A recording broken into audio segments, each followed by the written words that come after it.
Good afternoon, fellow citizens. Welcome back to the Citizens Chat Show. My name is Masesa Demiano, your show host.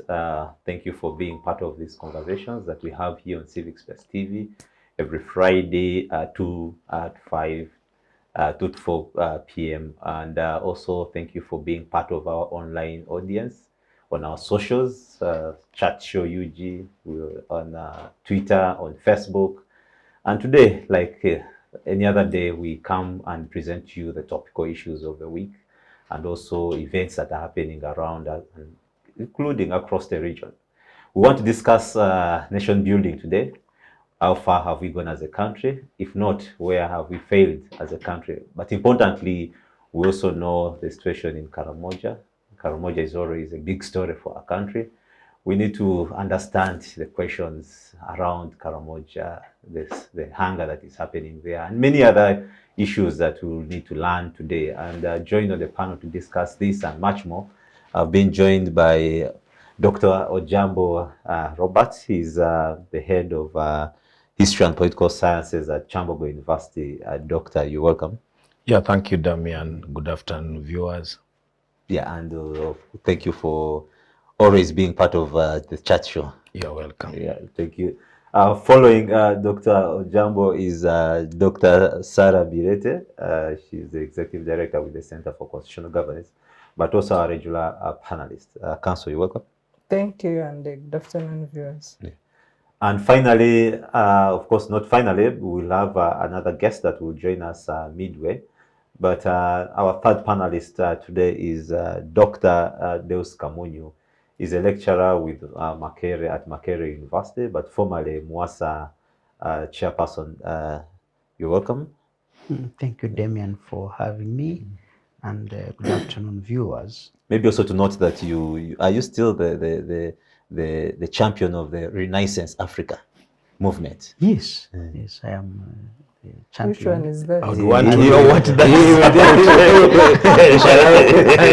Where you'll have to tell us more about that. Coalition. Yeah. Which one is that? Interestingly, this afternoon we'll be joined by another panelist whom we shall introduce as they come. I'm joined by doctors. The three doctors this afternoon. And let me start with Dr. Ojambo, since you're so much in history and political science. I would want you just take us through what was Uganda's foundation for nation building like? And of course, that informs today. Yeah, thank you, Damian. This is a complicated matter. It's a concept that many people have grappled with and continue to. Nation, state, and country are very confusing things. For some time, Uganda was living as just communities, each community on its own. We had the Baganda domineering the central part of what is today Uganda. Then we had other people living their lives elsewhere, forming their societies and then kingdoms. Like we had the kingdom of Karagwe running from the present day Rwanda and Burundi and part of Tanzania and part of Western Uganda. Then we had Bunyoro Kitara. I'm talking about kingdoms which ran also from northern part of the country, that is Uganda, to the southern. And then we had other societies who are just living their life. And when the British came here, they described them as acephalous societies or stateless societies. So in 1890s, of course, the British come here. And when they come here, their interest is Buganda, but they look at Buganda in the picture of the whole region around it. And that's how the poor pronunciation of the British came up with the word Uganda, but they were meaning Buganda. They could not pronounce that B. And after that, we started signing agreements. They signed Buganda Agreement, then it's called Uganda Agreement. The Heligoland Treaty that now takes some part from Uganda and gives it to other parts of East Africa because of what had been lost in Zanzibar and the island of Heligo and so on. So a nation has never been in this society of ours. Each group lived on their own. But the British tried to put up an artificial nation by putting together different nations together and create something which they later named Uganda. And that proclamation was made. And later, after independence, of course, when they left, we couldn't go back to our former small societies. We got independence as Uganda. But in my view, independence was given to the leaders. The people never got independence. The local people never got independence. They remained under the stewardship of the leaders. It is only the leaders who knew what they were doing. The people would only maybe produce food and pay taxes and continue like that until conflicts began. But these conflicts were also created at the time when they were trying to form the constitution. You know, the constitution was not written in Uganda here. The constitution was written in Lancaster. In fact, one of our great writers, Okot Bitek, one time when he was a student, somebody asked him about the constitution, and he said it was something that was very delicate, and he described it, knowing how he was in literature. He said that it was like a pack of eggs which have been put in a sack, and therefore carrying them you had to be very careful, because anytime you joke with it, the whole eggs would break. So they had to appease the Kabaka. At the same time, they had to appease other parts of other people. So we got a compromised constitution in 1962, which was trying to describe this nation called Uganda, or the state if you want. Of course, people will tell you what makes a nation and what does not make a nation. I told you, Uganda, we had different communities, so it was very, very difficult to come up with something which would unite us as a nation, because a nation should have the same culture. People must be speaking a language which everybody understands. In Uganda, it was not possible. When an Acholi speaks, a Munyakoli would wonder what the other person is doing. So they came together. Now, the constitution created a very big problem. The constitution created two governments in one. There was kingdoms being given some upper hand, and then the other societies were left there. And the other societies, there's one kingdom which was left out. That was Bunyoro. It did not sit in the same seat with these other people. So Busoga got something, Ankole got something. Punishment. Buganda got a lion's share. And that's why at first they could not even... Doctor is asking a question. Was it out of punishment or what? Why wasn't it? Yeah, because Bunyoro had not cooperated with the British. For a long time, they were resisting. And you know, the British taught us this bad habit of punishing our enemies. And it has continued up to today. So, in 1962, that's why there was no even leader. The issue of the leader was left pending, and they said the president would be determined after 3 years. And when they determined it, they said the president would be a leader of these kingdoms. One of them would become a leader. But remember, they had also put an executive prime minister. And of course, the good man who was running everything at that time was Obote. He was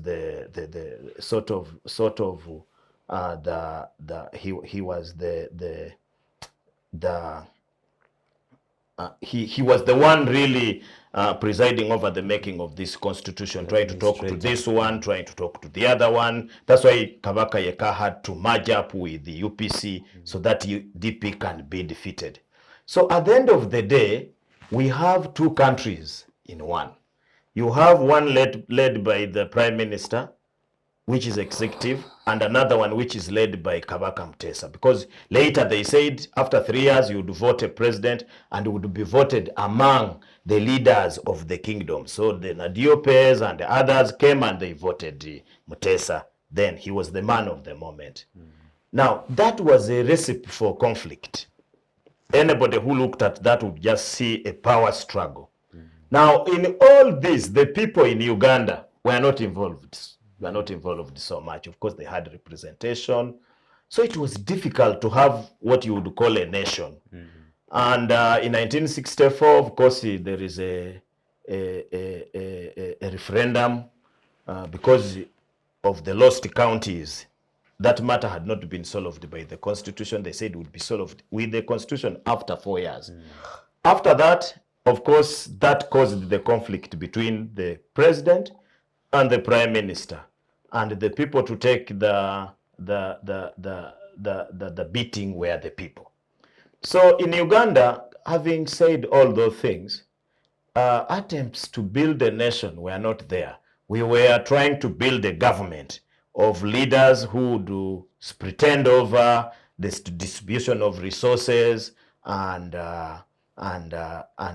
take land, because land was a very big issue, even from that time, and all the other resources look after them. So we did not form a nation like what you would call, like the Americans. They also came from different societies. Some had come from German, some had come from all over the place, some from Latin America.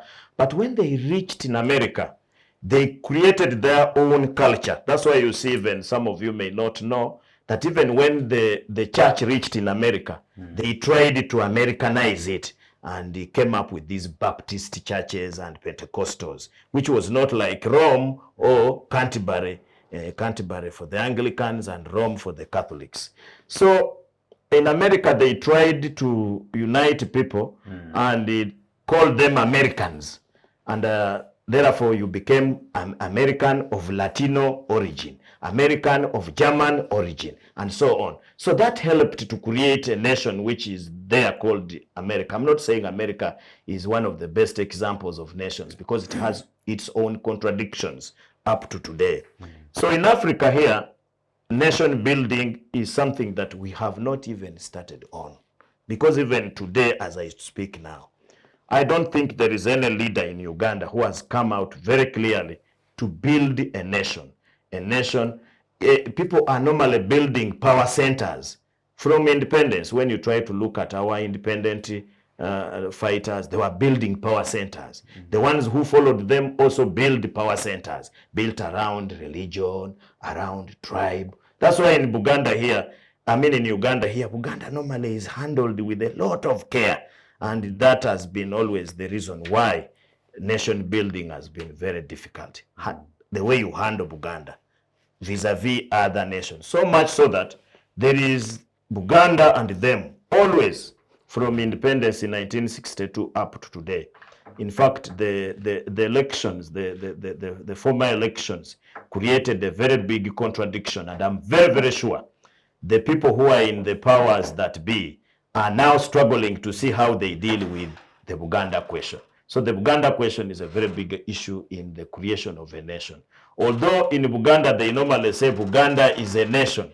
But even that one, if you interrogate it properly, if you interrogate the Buganda nation, you can only be a Buganda nation when you are in the nuclear of that nation. If you try to find out the people who have a say in the Buganda kingdom, are they from all over the place? No. So nation building is something that has been eluding us for some time. Interesting, Dr. Ojambo. Right there, you've given us an interesting historical perspective of this journey, and to the depth and almost where it started. Sarah, Dr. Sarah, we want to bring you on from where Dr. Ojambo has stopped to try to understand how far have we moved as a nation since independence on this foundation of nation building. Before we start engaging on the objectives, but how far have we moved?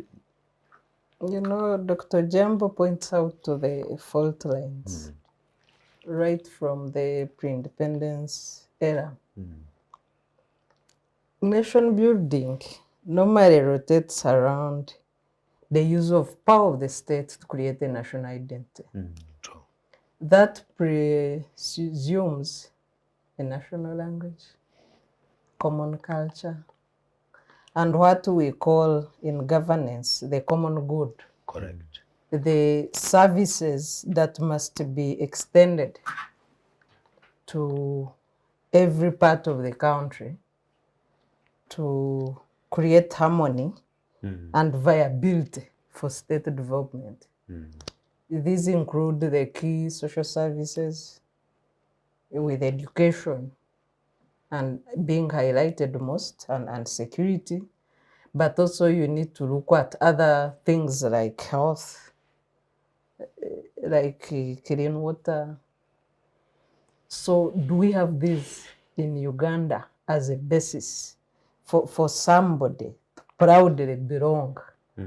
We don't have a national language.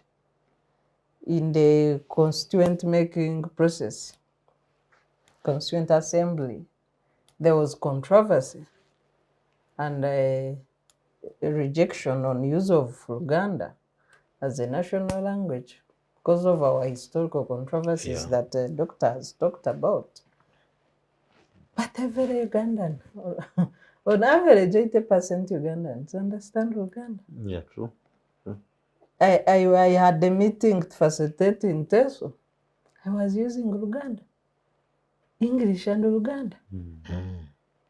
And then I was like, okay, if I can speak Luganda in Teso, then what is this rejection about Luganda? But it's because of those controversies at the independence of a nation within a nation, creating a state within a state, and the super status of Buganda, even having attained independence before Uganda. And those controversies have lived with us for long. But again, our failure to build a nation goes way back before independence. For example, Karamoja, as we go towards the discussion on Karamoja, before independence, education in Karamoja would stop at P6. True. The Karamojong were not allowed to progress and attain higher education. And that promoted the inequality that is now leading to famine, hunger, famine, and killing people. That's a new revelation that we've not been seeing all over. We've not heard it anywhere. It's kept in the books or the historians because it's something that I've not heard in a while. I've not actually heard before. Yes, then you need to look at the catalysts for nation building. One is mechanisms for democratization. You need to have clear mechanisms for political development and resolving political controversy. You need to have peace building, early warning, peace building, conflict resolution mechanisms as a nation, and then means of protecting sovereignty and territorial integrity, including foreign policy and how you relate with people. But the foundation was cracked. And that also did not enable us to progress to the second level of democratization, of political development, of an agreement on political contestations. As we speak today, after 60 years of independence, all our political contestations end in court. True. And they only stop because the mechanism in court hierarchy has been exhausted. If there was no limit, would it get endlessly? Because it is the only seeming mechanism that is working to resolve our controversy as a nation. So we have all these challenges, and my conclusion is the same as Dr. Ojambo's, that we haven't started meaningful nation building as Uganda. Interesting. Dr. Deus, speaking from what we at least the two submissions that we gotten today, and of course it is helping us to learn and unpack the issue of nation building. Where did our forefathers go wrong in ensuring that we on the right trajectory that would have really shaped us today as a nation?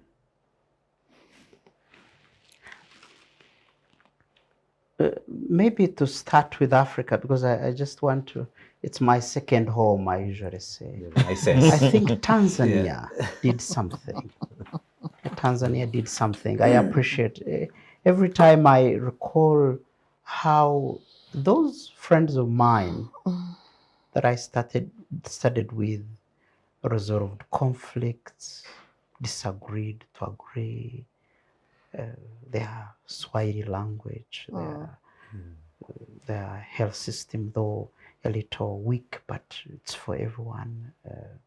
Education, the Ojambo policy, which didn't succeed, but it had its own impact, which really brought the nation together also.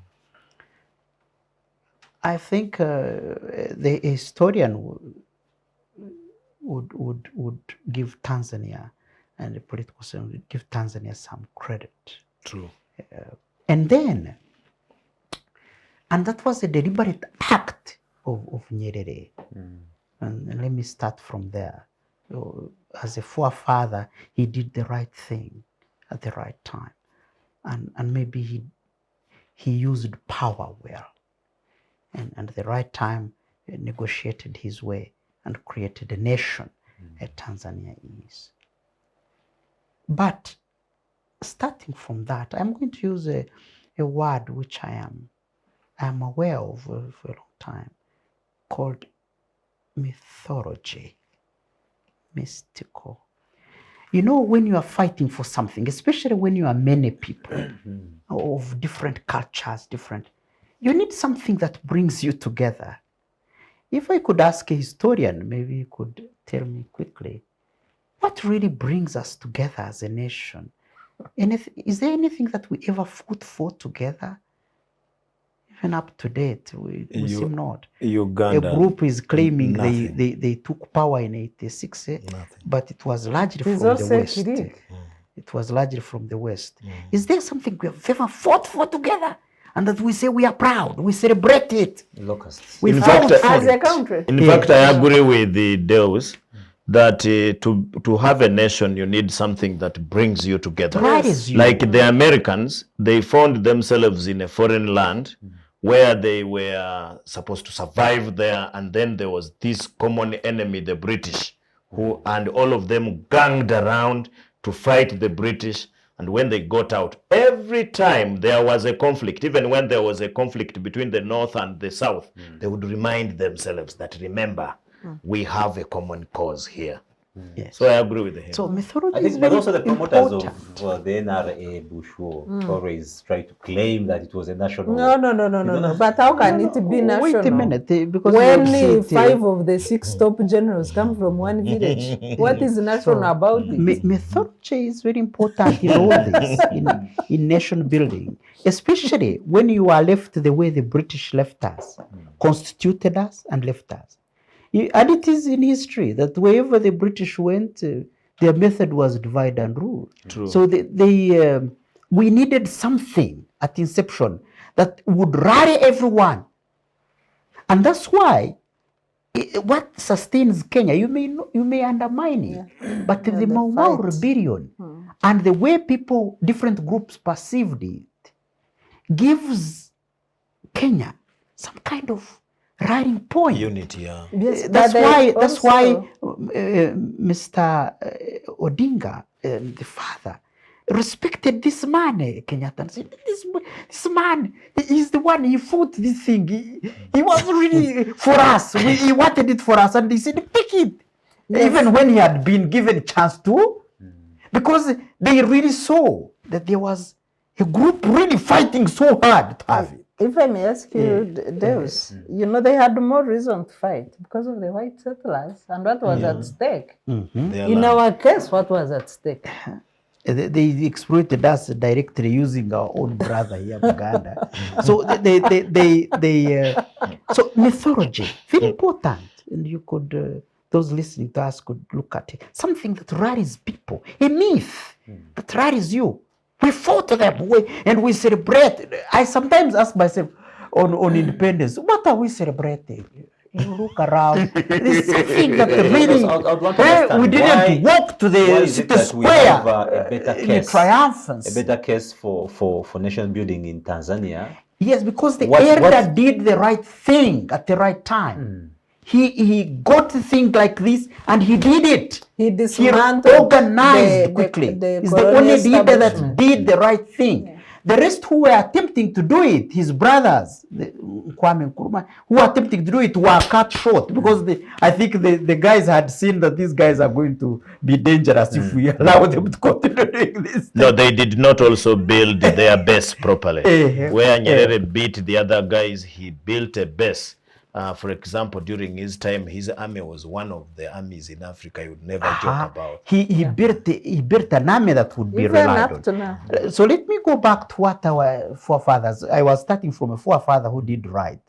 So our forefather, the nation's first son, our beloved son. By the way, he's still beloved. No one should make him a swine. I disagree. At least now talk about I'm old Obote. enough to disagree. No one should. He's a nation's first beloved son. And he did his How part. about Shwanuka? No, whatever. He became the first nationalist sort of leader. His party did not have some elements of attachment to tribe or religion. He came out a little bit as putting a group that had a bit of nationalism in it. And indeed he took power, but he made some mistakes. I don't know whether he had a choice, but he made some mistakes. Like this Lancaster thing should have been rejected because they concentrated on wrong things. The team from Uganda concentrated on the place of Buganda in Uganda. Federal. They did not look at Uganda. They were looking at the Kashmir thing here in the central. They were not looking at Uganda, meaning this thing was being managed by the only mature person was Milton Obote in this thing. The rest were taking their small things. And I think where I blame him, he mismanaged that. He would have brought in a lot of force to have a place for Uganda also precisely and say it in the affirmative. So then they forgot. They were preoccupied by that chaos of place in Uganda. They forgot. Should then one say that our first failure of an attempt to nation building is the existence of kingdoms, unlike say probably Partly, but Tanzania? how Tanzania that had was the also kingdoms. managed. Then what? How Partly, they managed They are this? both- Nyerere abolished them immediately. Yes, partly, but how they were managed also. Buganda was a very powerful kingdom in the region. It was admired. It's actually the only they undermined us that they were no nation states, but Buganda qualified as a nation state. It had the infrastructure that could make it a nation state. True. Post service, it had a parliament. True. Be careful. It was a Palaces, serious. it had income, serious. So I don't know how economy. the other kingdoms were shaped out there, but Buganda was serious.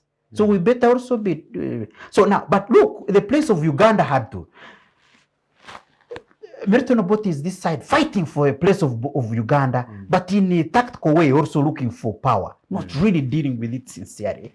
And Kawaka is here, look, so saying no, the thing we are the ones who coordinated it when Britain was. The others are neither here nor there. You don't disturb. So he also wants the place of Buganda. Now this chaos of the cake blinded the framers of our country. Blinded them to and forgot one important thing. And whoever would have done it, I don't know whether Kabaka, building a national army. And the first attempt, by the way, to build one or two is what brought out the real conflict. Because Kabaka also wanted some power and you had to build a national army. And with the national army, you can't go wrong.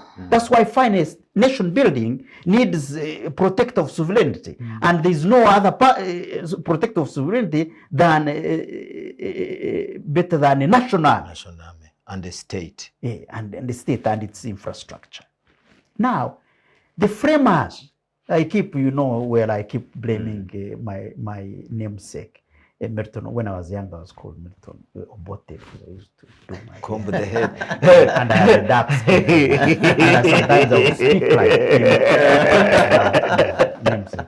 So I blame him somehow because there's a way he sort of like also mismanaged the process. He did not go in it like, but it was complicated also because Uganda was a bit strong in this whole. It had already the capacity. In terms of human capacity, they had chiefs, they had people who had already, grown wings, so educated. So it was hard also for him. And his attempts were tough, were met with a tough resistance. And so at the beginning, the lack of a rallying point and the aims of the framers.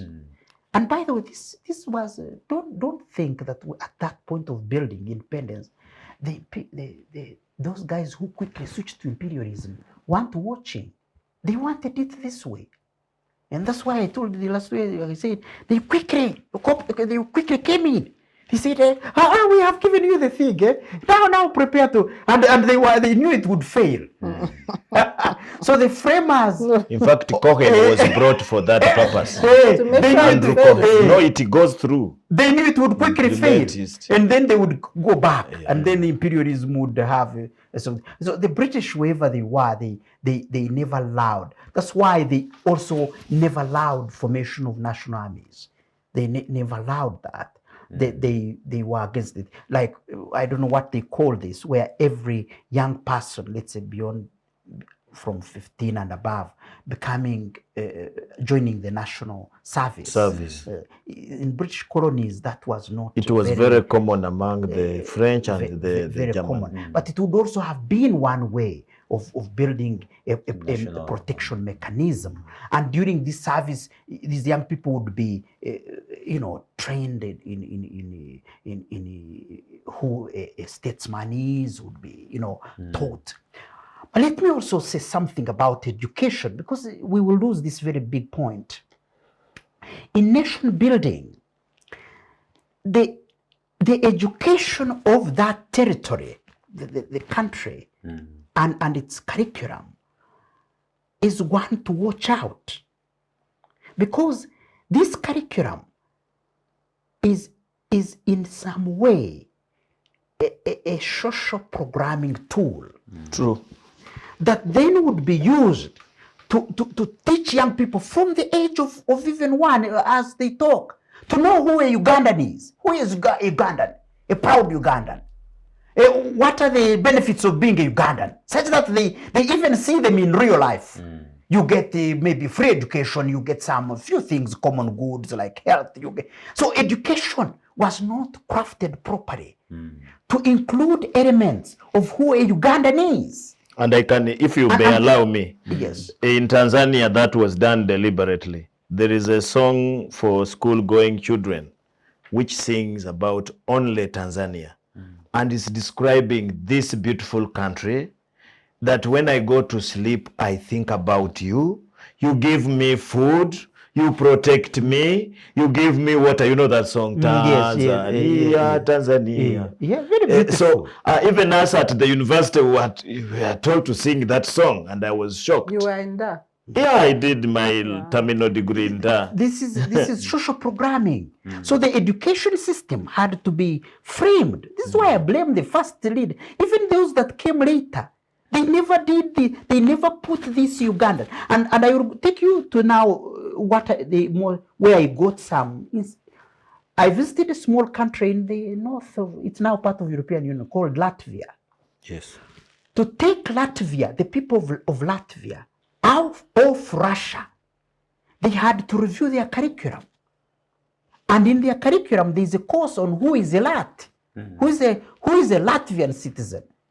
And everyone knows that. And this could include songs for the kids, they could include games that they play together, the common meals, having, eating together when they are young.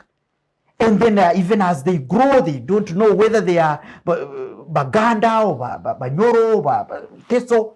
All this together in the education, in the curriculum. Now, finally, the system, what Marxist, I did development studies in Tanzania, it was in what Marxist, and I'm going to pull out a production system, what would guide social formation, the system of production that Uganda chose. Mode of production. The mode of production that Uganda chose. And it seems at some point, it seemed to be social capitalism, but you cannot be social capitalist when you have majority poor people. It is not possible.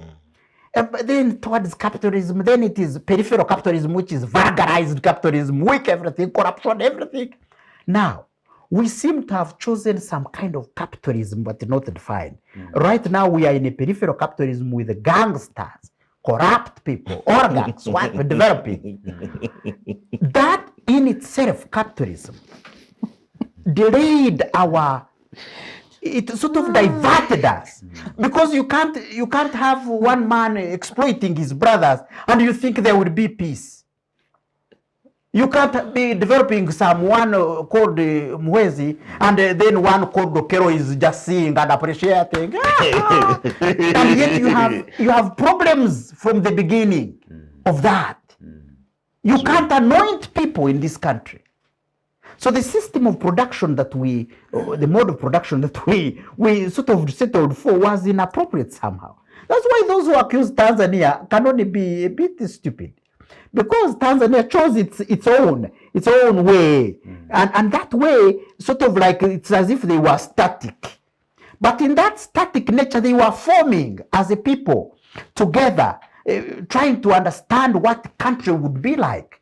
And then they now begin choosing a mode, maybe you can say pre-capitalist modes that they were involved in, but they helped them. These pre-capitalist modes helped them to sort of like shape up.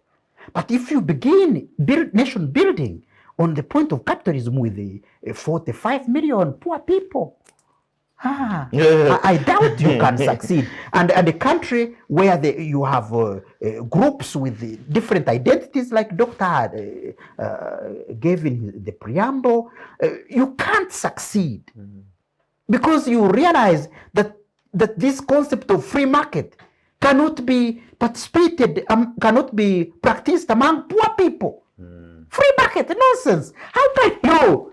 It is not possible that poor people can be left free to try. Some clever one, like in this situation, Uganda was a bit clever in the whole nation formation. A clever one will take the lion's share. And then another one will start struggling to get from the other one. Then you have conflict among primitive people. Absolutely unattainable. So to me, one question for yes, Dr. Doctor, before you conclude your preamble, and I'll speak from the constitutional perspective. When Chiwanuka won the first elections and became the chief minister, I think for 1 year and a few. 1961. Yes. All other countries that were under British, that was the defining election. And whoever became the chief minister took the country through the process of independence and became the first president or prime minister. For Uganda, because of the conflict along religious lines, the Canterbury and the Catholics, and because Chiwanuka was a Catholic, so there was a need for the British to shortchange him, and then called for a second election, where now Obote emerged winner. And then the election for a ceremonial president, where Nadiope won, and then because Obote had an alliance with the Buganda, and then they went to court, and the court ruled that you nullify, but courts were even overruled, and then Mutesa became the... So you can see how the handlers of our independence and the foundation were messy. Dr. Sarah is showing you how messy we were. This one, then you short circuit, then this one, you short circuit. So we were actually formed to fail. So and that's why I also, for our situation today, I still blame leaders who came thereafter. They have a chance they had probably a chance to deal with some elements of this. And there's no from the same leader cloth. that has been chanced like President Museveni. Because he came at a time when everyone was tired of this chaos. Wars after wars, brutal leaders. I mean, we were tired. The foundation was bad. We went through we became so tired. And so Mzee Museveni came at a time when everyone was tired. And they were willing to succumb to a leader expecting that he would now embark. That's when he would have taken the advantage, a little bit more than advantage, not like Nyerere, to now make us a nation. Because everyone was a bit tired. I can understand it because the privileged group, which was North, fought against him a bit. And the war stayed longer in the North. And one could say that also delayed us. But what we become later now, though one could think they are gains, But I still do not see a big difference between where we were but at Doctor, independence and I think today. the biggest problem that the current leader has had, my friend Semuju normally explains it very well for me. I would pass him with a distinction. Yes, at first, Museveni really came with an idea, I don't know whether he was sincere, of building a nation and really helping people out. At that time, according to Semuju, he says Uganda was the project. In every speech that he was making before 86 and after 86 was Uganda, Uganda, Uganda. But midway, he became the project. He replaced Uganda. And that's where Nyerere was a little bit different. Nyerere kept Tanzania first. Throughout. To death, yeah. Throughout, up to death. For example, some of you may not know, when we had a conflict between Uganda and Tanzania, one of the fighters who came here were Nyerere's son. He's called Makongoro. Yes. He was one of them. I don't must see have been young. I don't see any president who would do that. And later I met Makongoro and asked him why he did that. And he answered that the father told him that how will I go in Uganda without anybody from my place? So let my son go there, And so that respect. Tanzanians know that it is a serious matter. And it was not something, he was very honest about it. Then the other problem in Uganda has been the leader turns the country into his project. Then the project grows. So it creates a sort of group, a clique, who now become the project promoters. So in Uganda, in fact, Museveni now is known more than Uganda. When you go out there, people know about Museveni more than Uganda. And he enjoys it. So for a leader to build a nation, he must have capacity to make sure that I will make a sacrifice so that I lose and the country gains. And that's what Nyerere did. Yes. Yes. And so this is why I was saying So that in there also, the is there a possibility president, that we can have the idea of nation building coming from outside, like Tanzania helped us with Amin, and probably would have shaped our journey from there. I know there No, are I want to influences. disagree with you. There can't be- Tanzania never helped us. Tanzania helped themselves. They were helping them because the man was going to take them, also was going to take a territory from them. So they helped themselves. But there is some nation building that could come from outside, influences from outside. But usually it's futile. It's futile. It has to come from some kind of rallying point. Like for example, currently in Sri Lanka, if they become successful to replace these leaders successfully and begin again, the whole nation would know that we saved our country together. And it would be a rallying point. We did it together.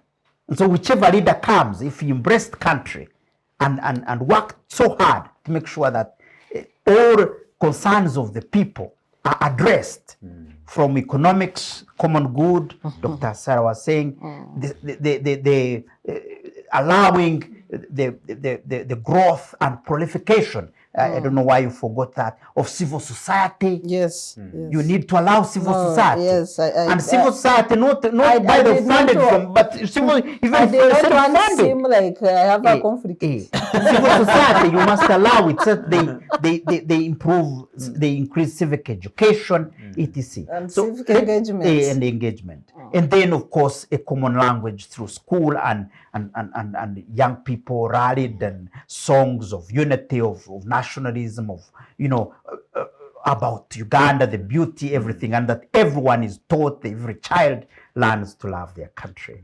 But back to what I said, without doubt, President Museveni was given this after the Mercy Foundation. You can even see, you vote this one, then someone capsizes, this one is voted, this one. Already there was a recipe for disaster. And then they forget to build a national army. That was to protect the sovereignty of the country. So they forgot all the basics until Idi Amin captured them. Then he also took his own thing his own way. He also did something. I don't want to say it here, but he did something. We can agree or disagree. Let us not talk about it. But in 1986, we unpacking nation building, because then those could have been some of the areas where we can pick everyone everyone was tired. That's the truth. That's why the president was given some extent, especially the south, the central, the west, some extent of resistance in the east, but he was sort of like given the biggest chunk of this land. And it was given the lower part of it for a very long time to be able to accumulate experience and capacity to even later on show the North that this country is viable. But like Doctor said, I don't know what happened, but Doctor is unpacking it as a political scientist, that the project changed from Uganda to now individual. I read the last book by Mzee Chango. Chango Macho was a part of the people that were developing ideology for NRM, right from NASA days. Yes. So in his last book, he stated that how they developed the 10 points program, when it became clear that they were about to capture power, so they said, what do we tell the people? So they sat down with a few, I think there were about 3 people, and crafted the 10 points program. So in his book, he drafts it. He said it was mere propaganda to make NRM acceptable. So in the first years of NRM, they seemed like a serious group with a 10 points program and maybe to inform and the group. From the knowledge I know, point of information there, from knowledge, that propaganda is necessary. Of course. To rally nation. And I wish we had maintained it at that. If it is implemented. Necessary, yes. So the points talked to the issues of the people. So everywhere they went, so everybody was like, they are the ones. I think these are the people. I think they're the ones we're waiting for. So the goodwill that was later squandered. Because unfortunately, I got to learn that in the debates for lifting term limits in 2004, General Mjishamuntu and the late Wapakaburo were at pain to try to convince the president not to squander the legacy. Then the president said, what is legacy? So when you have leaders who have nothing to lose, there is no difference between Museveni and Idi Amin.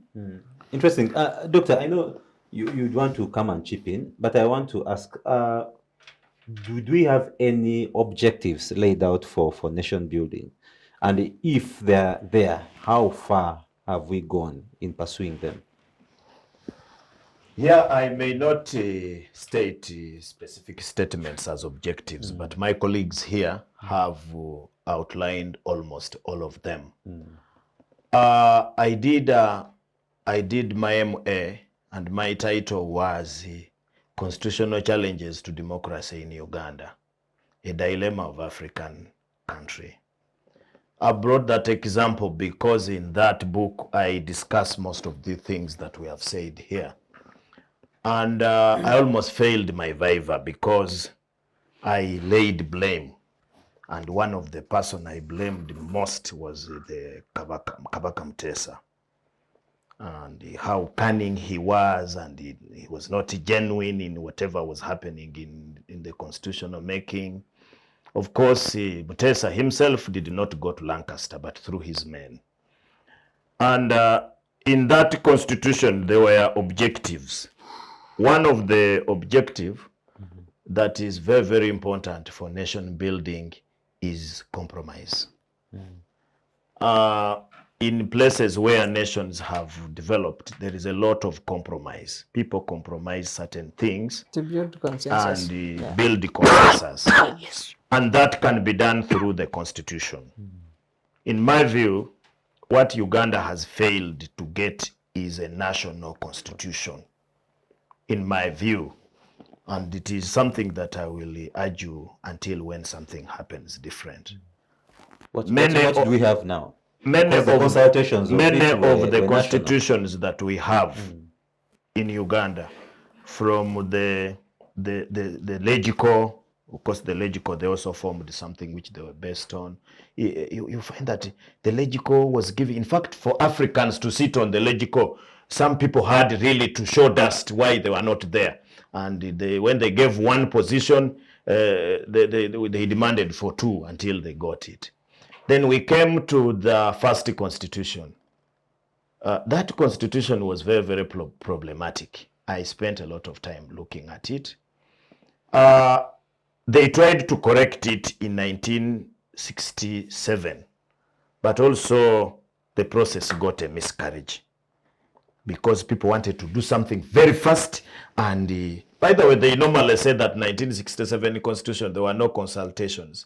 Consultations were there. People were sent to consult, but they did not debate fully the consultations that came. And that's why people sometimes ignorantly call it a pigeon constitution.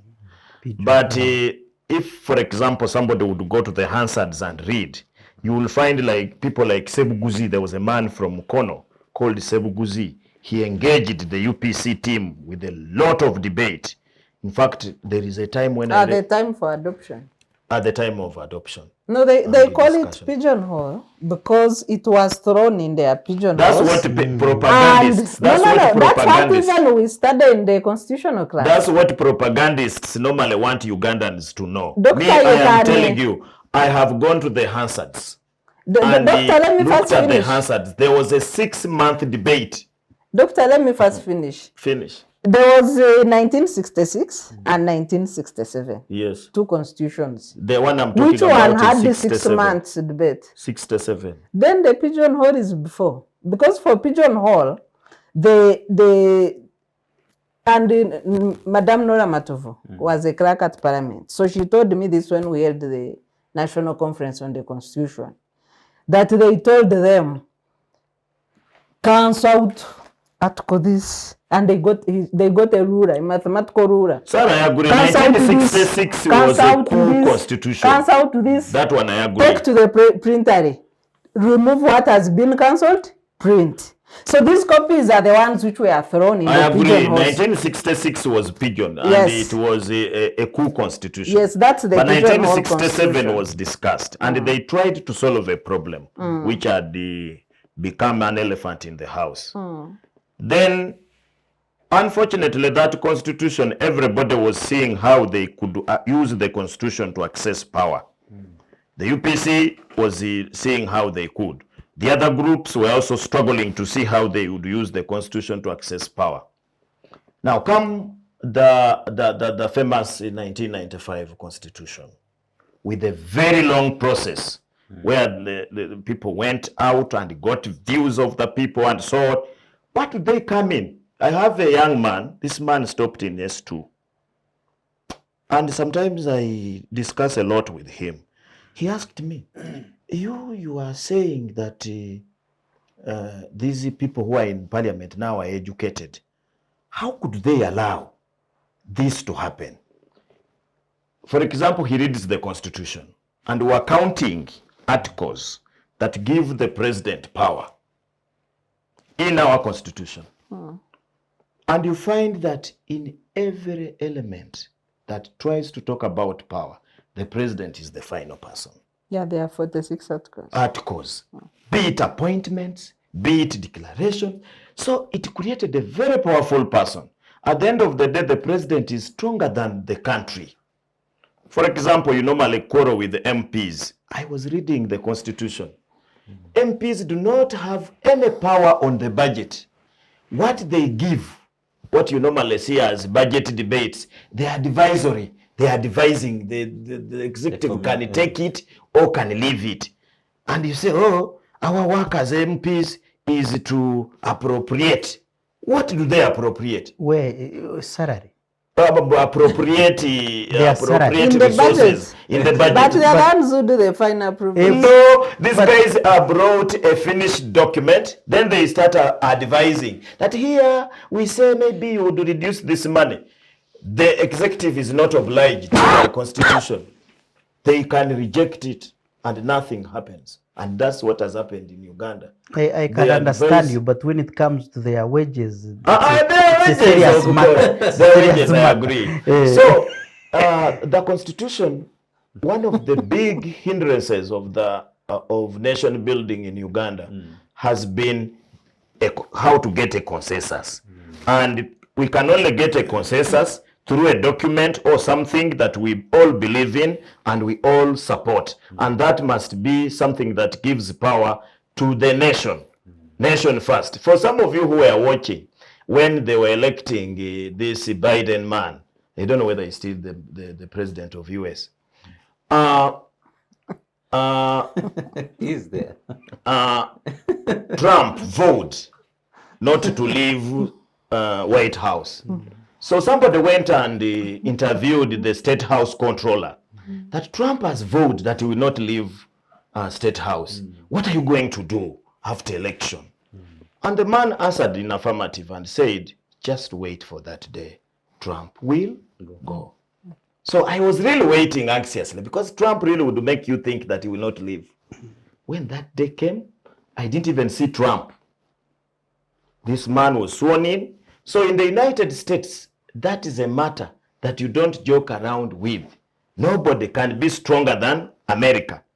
Now here, in our societies here, you cannot be stronger than the president. You know, Doctor, That's the the joke problem is that we have. that America and Britain, through Trump and Boris, had their taste of a bit of African leaders. Yes. so that's objective number one. The second objective is what they were talking about.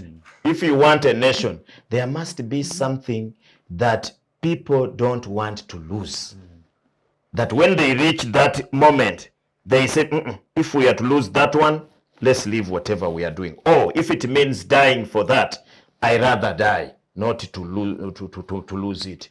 Now in Uganda, really, what do you lose by not becoming a Ugandan? What do you lose? There is nothing almost to lose because whether you are Ugandan or you are not a Ugandan, You're on your own. you are on your own. You are real on your own. What do you benefit from the state? That if you lost it, then you are in trouble. Then the third objective, and I'm also developing it from what they have said, you must have something that pretends over all the things that you have, these consensus, something to lose, and that is the state. You must have a strong state. Now in Africa, of course, there are weaker states than Uganda, I know them, but in Africa, all leaders do not allow the growth of a strong state. A strong state must have a structure, and that structure must be respected by everybody and should have modus operandi which is very clear. Here we work on instructions of the leader. In most cases, the state is the leader. So you have problems whereby you don't know what is the difference between the state and government, because those two, government is temporary, the state should be permanent in normal society. For example, we have been having a very big problem. NRM officers who are given police officers to guard them, do they pay? Do they pay the government of Uganda? I have always wondered, how are they facilitated? Where is the curtain between NRM and the state? Because the state should always remain neutral. State should not bother about religion, should not bother about nationality or what. The state should be there to protect the things that I've told you. So in Uganda, there is no thin line between the state and government. Government is the state and the state is government. Like, for example, I've been seeing when I go for functions, you find NRM MPs have bodyguards. Bodyguards. A legislator has a bodyguard. It's not bad to have a bodyguard. I asked, who pays these bodyguards? Then they say, they are soldiers. They are soldiers. But they are not supposed to be giving security to bodyguards. They're supposed to be giving security to Ugandans. So who pays them? So at the end of the day, if you don't have those three things, it is very difficult to come up with a nation. Finally, I brought an example from what Deus talked about. Tanzania was deliberate in whatever they were doing, and they tried to create an egalitarian country. Before I went to Tanzania, I used to think that Tanzania is one of the most poorest countries in the world. And I used really to hear a lot of things about Tanzania that I could not imagine when I went there. I discovered that those guys, in their humble way, they do powerful things. And why do they do powerful things? Because they have made people to believe that there are certain things that are for Tanzania and there are certain things that are for individual people. For example, in Tanzania, somebody should not blind you to think that there is no ethnicity. It is there, but there is where ethnicity does not enter. For example, ethnicity cannot enter in the parliament of Tanzania. When you are ethnic and you have your problems, there is a speaker who was forced to resign recently because he was creating an ethnic echelon. The former speaker, I've forgotten his name. He came from people who come from Dodoma. They are called the Gogo. And it was discovered that they were building something, a Gogo dynasty, which was fighting the current president. And it was smoked. He was forced to resign. And the people who were thinking like that have been sent to the periphery. Here, instead, people would be clapping for it. They would be clapping for it and saying, at least those guys, they are fighting for their people. Yeah, at least for them, they are fighting for their people.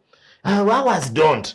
So there is no way you can build a nation when there are groups fighting for this and another group not fighting and so on and so forth. So that is one of the problems. That's why, for example, I tend to think that even if Rwanda speaks one language, Kinyarwanda, they are not a nation. Because of those divisions, there is Interahamwe, there is this one, and the other ones must die, these ones must prosper. So we can't move. Yeah, interesting. And as we are almost getting into our break, I want to ask Dr. Sarah and Deus on how best, you talked about national consensus. Yes, I need to get your minds on that. How best can we generate national consensus as a country? Maybe to build from where you stopped on what makes a nation. You know, it's not one element. There must be a shared history, True. shared identity, common culture, common destiny, common good. Once you do not have these elements, like in our country today, and I think really President Museveni, maybe he will have a time to apologize, maybe before he steps down from power or before he dies. Because just look at the recent appointment of Uganda Airlines. Let's not go far. The board says somebody has done probation and is incompetent, unemployable, go home. And later, the board dissolves all the managers and the jobs are advertised.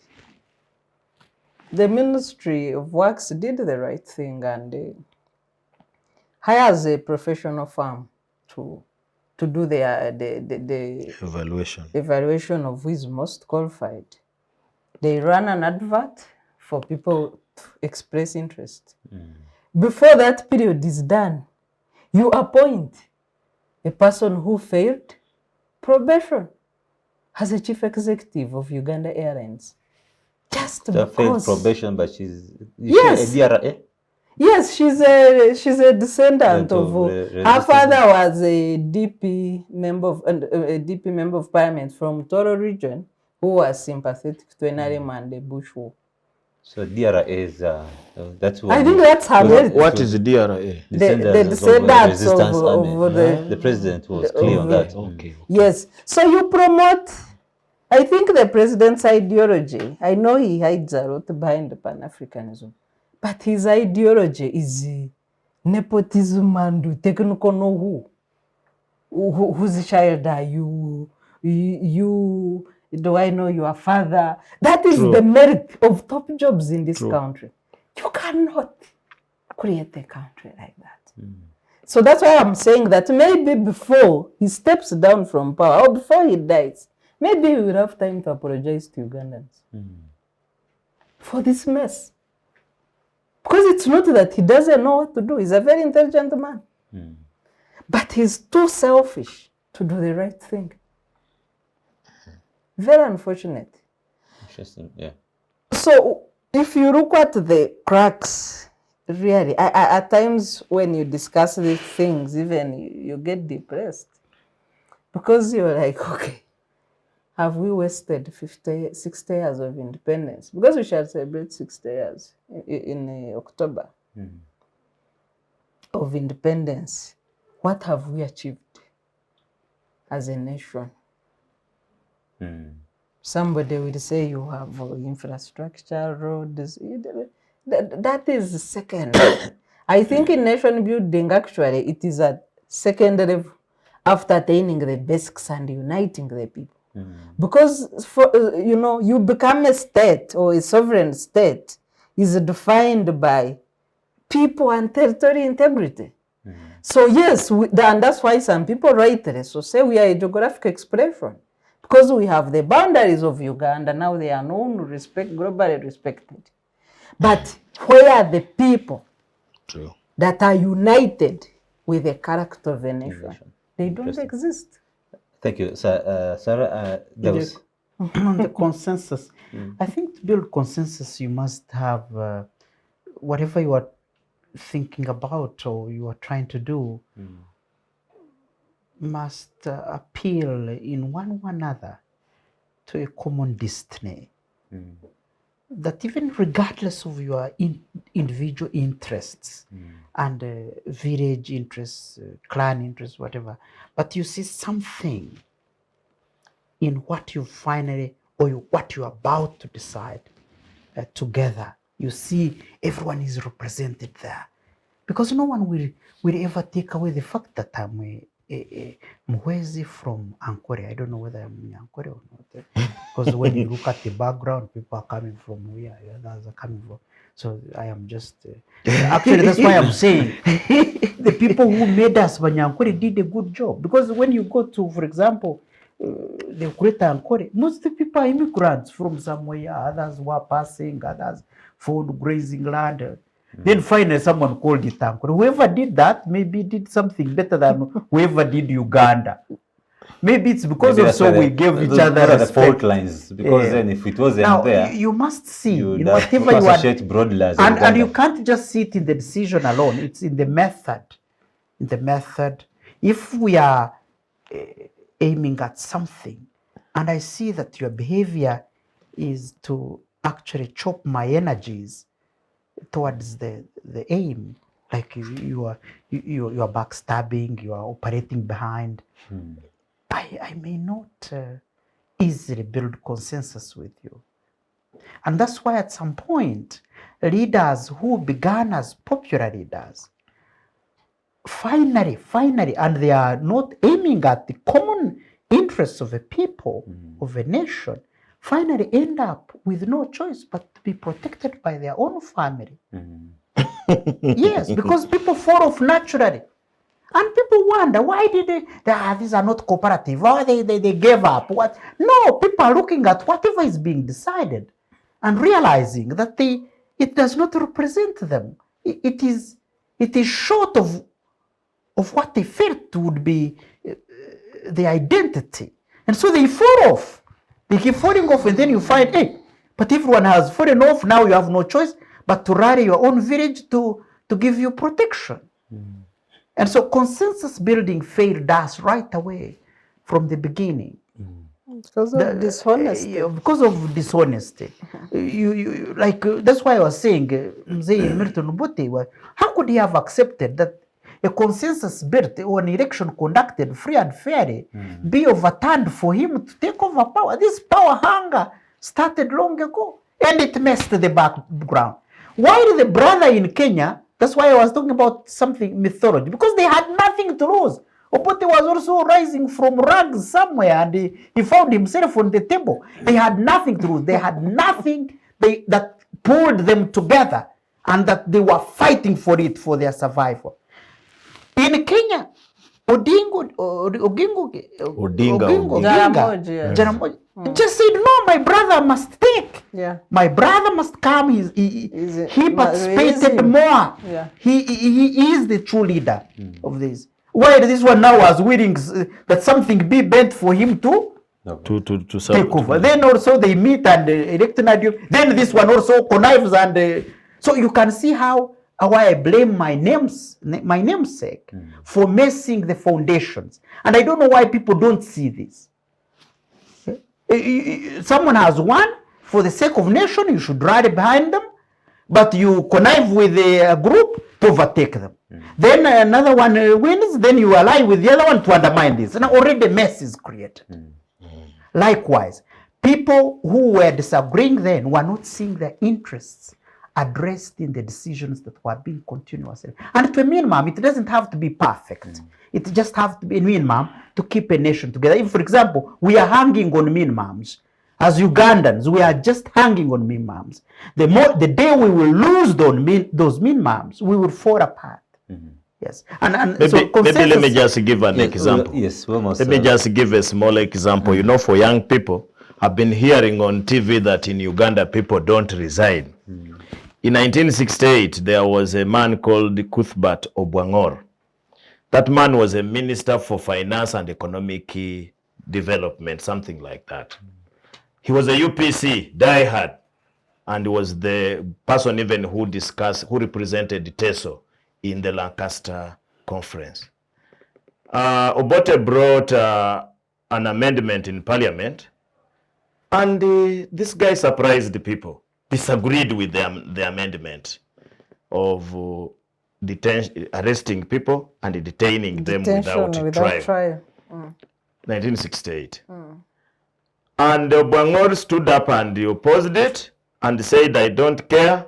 I may lose my ministerial position. And indeed, after that debate, he resigned, never to participate in politics of Uganda again until when he died. Interesting. Are you were making a final? Yes, I say, so consensus failed us right from the beginning. And I would wish to call it, to name it, consensus to Uganda is a demon, some kind. And building consensus is like a demon. Inability to build consensus is a demon to the nation of Uganda. And it comes along with, you know, elements of tribalism, of clan mission, tribe missions, religious missions, etc. And it really waters down the quality of our consensus.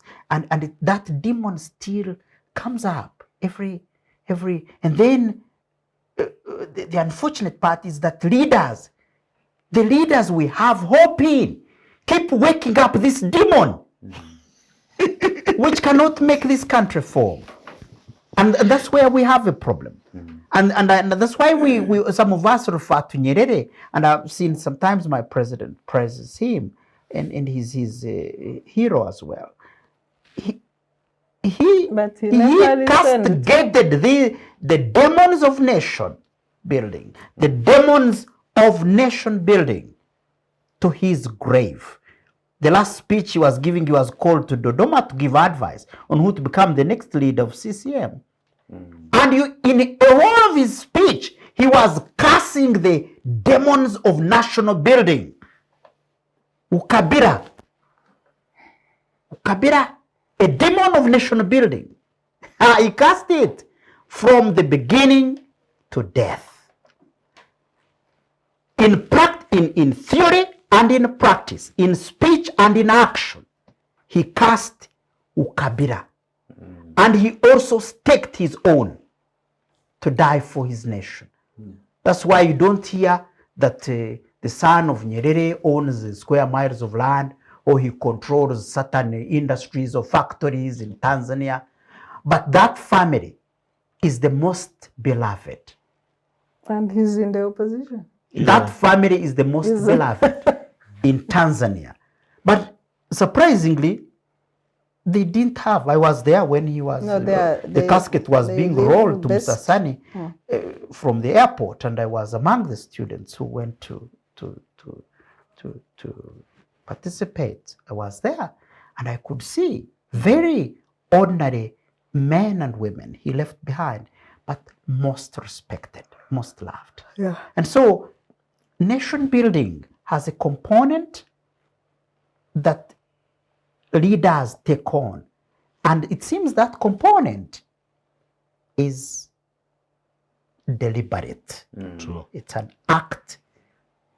The leaders deliberately sacrifice themselves, and we have examples of even in Faiger. We had the same problems. Remember, we were all colonized by Europe as it attempted to exit pre-capitalist modes, and it conquered Latin America first, then it saw the cake was sweet, and then it came for Africa and Asia in the 1400s beyond.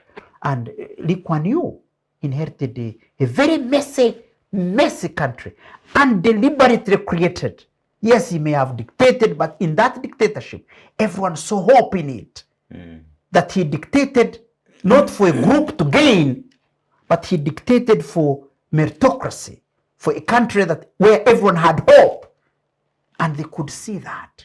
And slowly they built consensus to Yeah, thank you very much, Dr. Deus. And of course, that's what happens if you have doctors in the house. This has been the first half of a very academic conversation, and we shall have to sit back there, take your notes, just get your notebooks, pick notes, but also share your thoughts on our socials, on Twitter. The hashtag is ChatShowUG, and Civic Space TV hashtag also.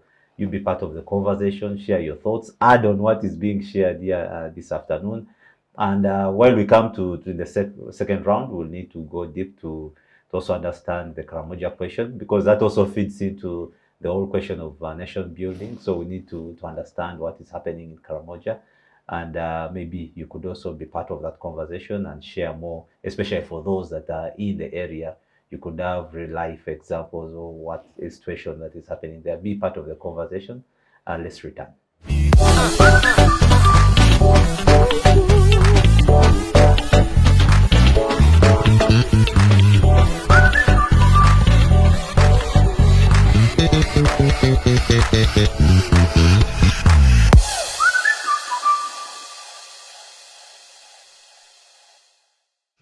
Welcome back from that short break. We're discussing the nation building and where did we go wrong as a country. Also, the conversation was so deep, evoking our patriotism, our need for action as a country, as a citizen. And of course, we've invited you to be part of this conversation happening on Civic Space TV right now streaming. We're on Facebook, we're on Twitter. The hashtag is ChatShowUG. Also Civic Space TV hashtag on Twitter. Be part of this conversation. Like I said, we'll be joined in by a guest who my promise to of course introduce to you as we get in, and he's right here. David Bagomoy Pulkol is the executive director of the African Leadership Institute, but a former DG of ESO, Director General, but also is CA. Yeah, you're part of the process. So you have quite a lot in on nation building, questions on nation building and all that. NRC, CA, Minister. Yes, you have quite a lot on your profile, and also joined by the three doctors, Dr. Deus, Dr. Sarah, and Dr. Ojambo, onto this conversation. That's how deep it is today. And right into the conversation, because we say this second half will be much on the Karamoja question, but we need to pick your mind on nation building. How can we generate consensus? But then also talking about the issue of Karamoja. Where are we? Why do we still have this conversation around Karamoja?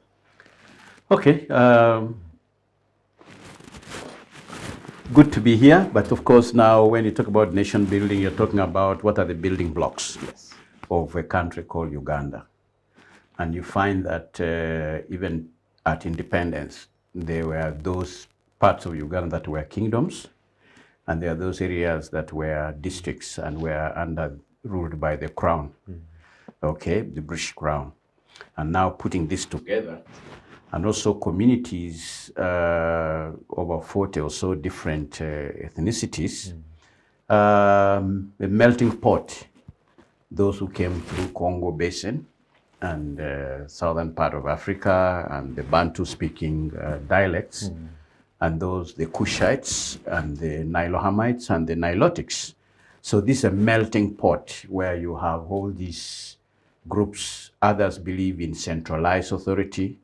Others are small enclaves of chiefdoms. Others are actually clans roaming around the place, no central authority.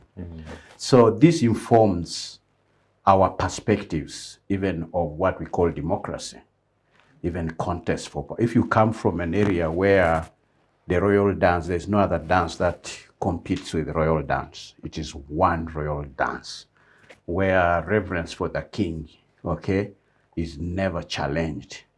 And now you come to be with others who don't believe like that. They have not been brought up that way. And like us, my cows will drink first. Okay? If you are in doubt, you throw your stick down, we wrestle. If I put you down, my cows will have to drink. But it is not war. It is a way to resolve a matter in terms of. So those of us who come from age-set system, it is never imaginable that a kid becomes a king of Toro or Buganda. You know, where do you begin? For us, you have to start like from egg to larva, pupa, and so forth, and you mature as you go on and accumulate wealth of experience and expertise. It's a system, so when you become over 50 years plus, you are believed to be close to God, and you can command curses, you can command blessings, so it's not based on hereditary, for example. So here we find ourselves now in a place like this, where there are open savannas, there are tropical forests, there are areas of swamps, there are those who are born from the hills of Kabale and mountains, and there are those of us born from the plains who fear height. And when you are up there in the heights, you have to walk carefully, because how near to the cliff can you be without falling? And there are those who don't fear, and they are as reckless as they are when they are in power or authority. And they are not cautious, they are not restrained. But so these things, much as I'm making fun of it, inform the nation building project, and therefore the need to mutually respect each other, and mutually to support each other and to appreciate that we are actually different. Because why would God put equator in Kasese at the foot of the mountain, and then at the top of it, there are glaciers? How do you explain that paradox? That equator coexists with the snow up there and ice. So this melting pot, we have to find a way how we can all live together. But who are the Karamoja to begin with, and where do we come in this whole nation building project? Yes. So it's less, the history of the Karamoja is less understood, it's not taught. You only learn about the migration of the Ngoni, of Bantu. the Bantu groups and so forth. You learn about the Luo migration. But which class did you sit to see the migration of the Nilo-Hamatic group called the Karamoja? So those of us who have taken trouble to learn and dig deeper through the British libraries and other libraries in the US, then you find actually that, and also from oral traditions, we find that, yes, we are part of the Egypt-Nile basin civilization, much as others put us in 15th century to be somewhere in Yemen, others date us back into Middle East and so forth. But by and large, we seem to have had an experience within the Egyptian Nile Valley. So as the Luo migrated and came through the White Nile to where their present place is, for us, we came later through and went up through the Blue Nile into Ethiopian islands. And from Ethiopian islands into the Abyssinia, into Elemi Triangle. And that is now, as you descend down to Lake Turkana, and west of it, we settle there. We are the Nilotes, Nilo-Hamitic group. And that group was large. That group in a Elemi Triangle, that's exactly where Kenya today has discovered underground water, which can take the entire Kenya 70 years to exploit in terms of the underground sea there. But how many of our Ugandans know what is called a Elemi Triangle? That Elemi Triangle also is endowed with mineral resources. Wow. It sits between Kenya and Ethiopia and South Sudan. And that's a place in the Karamoja dialects called Lotikipi. That's where the water akipi is water. The water is so huge. So reaching there with our short-horned cattle, and then cattle diseases, population increase, and all manners of, but on the surface, it's arid. But how come that water is salty, which is down there? So there was need now to find, where do we go? So spies were sent, okay? Talk about spies again, and the spy master. So spies were sent down the Rift Valley, okay? And so they came back, where is water? Where is grass? Where can we go? So those who came back, and another group was sent westwards into South Sudan now. And then another group was meant to climb the escarpment into Mount Moroto, into the Uganda, what is now Uganda and Karamoja. So when the groups came back with their news, those that had gone down the Rift Valley southwards came and said, oh, there are a lot of lakes along the Rift Valley. There is even one with salt leaks. I think that's Lake Magadi. And that's the news was good. So, and then that's where you got the Samburu and the Maasai. So today, as they went down, they picked a lot of Kalenjin words along them as they were pushed from the white settlers islands in Kenyan highlands, and were pushed down there. So if you ask a Maasai today, what's this? Is a kume, just like me, I call it a kume, or ketoko, or kongu, nkou, the same thing, keju. So when you look at the ethno-linguistic analysis, you will find actually that we are the same people. But the words that are joining words are different, okay? And the clans are basically the same, naming of clans and so forth. Even the way we dance upwards, but for them, they don't drop down with force. For them, like they're springing when they come down. Basically, these are the same people. So when you get the group that went, we call them the Southern Nilotes. And then there are those of us who came to Uganda, and we are called Central Nilotes. And so, oh, it was cool, it's green, the temperatures are good. It's not like the bottom of the Rift Valley. And therefore, so that was first who settled northwest of Mount Moroto, a place called Apule, and it's a traditional, it's a cradle land of sorts there now. And then there are those who went westwards, okay, into Sudan side now, South Sudan. They were told there was a big river to the west, which can take all their cows. And I think that's when you go to Juba, you find the expansion of the Nile. It's so huge, yes. okay? It's that sad region and so forth. So you find that the Bari speakers, for us, Bari is wealth. So those who were wealthy, okay, in Kabarak are the ones who went westwards. Today, who are these? The Lotuka, the Bari themselves, the Pojulu, the Nyangwara, the Kuku, the Kakwa. If you ask Anita now, what is your word for a cow? It says kiteng. What is your word for son? Kolong, and so forth. So the same words, kume, kine. So we're basically the same. And so that group has gone even to Congo. So that's how big the group was. Now, the group that came into Uganda, when we dispersed again, there's a group that came into Teso area. Others went to Lango. So if you ask a Lango man now, their language, of course, those men married actually women, and they came with a heavy dose of about mother tongue. I wish there was father tongue. The mother tongue is heavy, the Luo speaking. But we have a lot of words, up to 40% or even 50% of the Lango words are basically the same. If you look at the organs of inside, or whether it's a heart, a liver, a mind, basically the same. Even the clans that they are struggling there. So you find that then there are those who went into Kenya, going round Mount Elgon, and those are the Ites of Kenya today. So Kapengura is not a Pokot name, it's Akarea Pengura. Engura is the name of a person, and that was a well, a water well. When you say Kitale, and so we have all those words. These are not Kalenjin words. So these are the people, we find them in Busia today, both of Kenya as well as of Uganda. Monica Kine, where the gold is being mined down, and people are, those people are basically Tororo, the Tiangs, the Kobuni, Kalalo, Katipet, that come here quickly. Kobuni, Kalalo, Katipet. For us, we say Bualalo Atipe, Bualalo Atipe, but for them, they put Ko, Ka, and they think they're speaking a different language. These are basically Oskuru hills there. So what am I saying, therefore? Who are we? How did we come to be where we are today?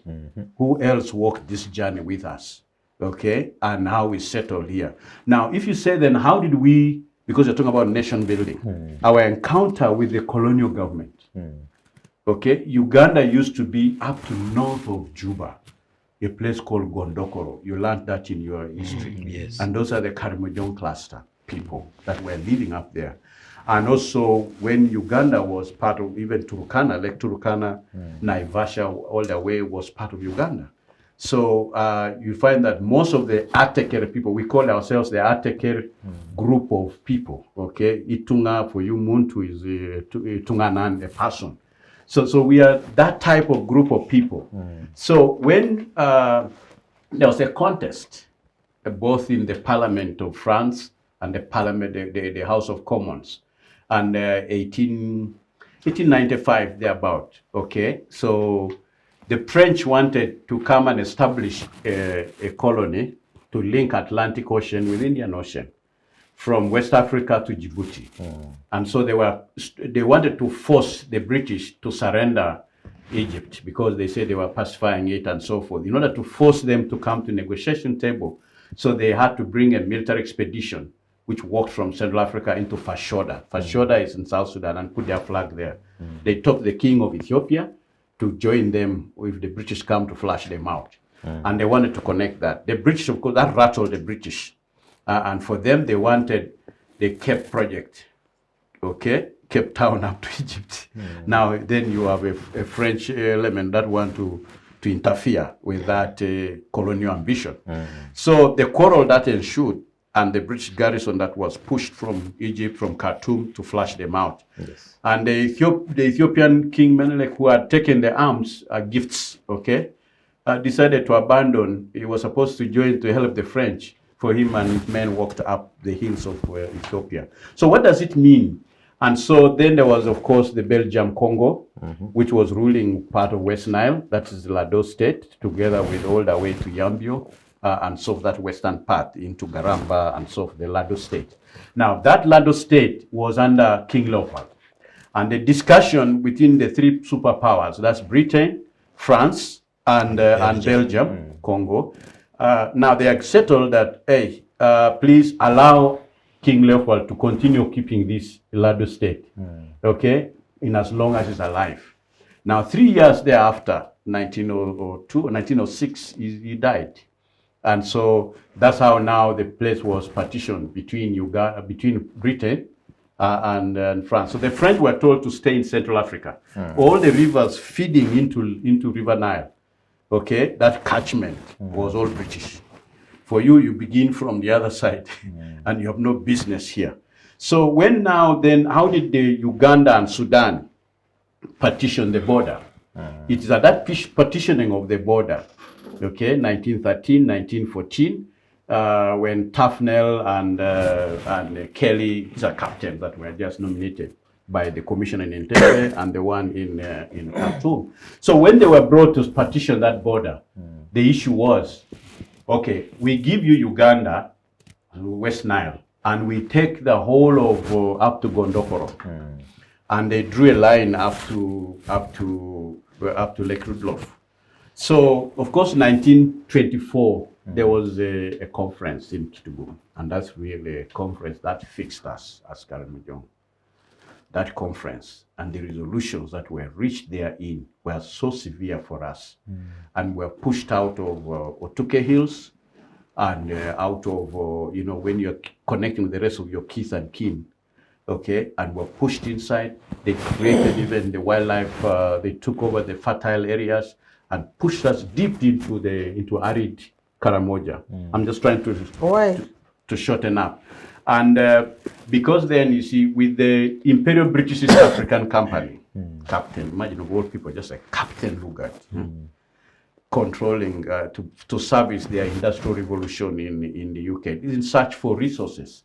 And they found there was a brisk business that was really flourishing in Karamoja. The Zanzibarians were trading in ivory and gold, using cowrie shells, using beads, like we put our beads on today, paka tomorrow. And the Abyssinians were also trading in guns and bullets and taking ivory and gold and mineral resources. So the British had to kick them out. Talk. And to that 1924 conference that consolidated the British grip on Karamoja for them to monopolize the trade. And in monopolizing that trade and the resources, the wealth that they are in, to keep it everybody. So we are made a closed district. Nobody will come out of Karamoja, and nobody should go in without permission. So to go to Karamoja, you needed a permit from Soroti. And to come out of Karamoja, you must get a permit. So they did the same for the Turkana, okay, North Kenya. They did the same for where our kith and kin in South Sudan were, also in Ethiopia. I've not given you how people went back to those places, but I think just let's put it forward. So now, these policies, these colonial policies, and how we were they say that we were warlike people. So if we remain together, it would be bad news for this region and for the British.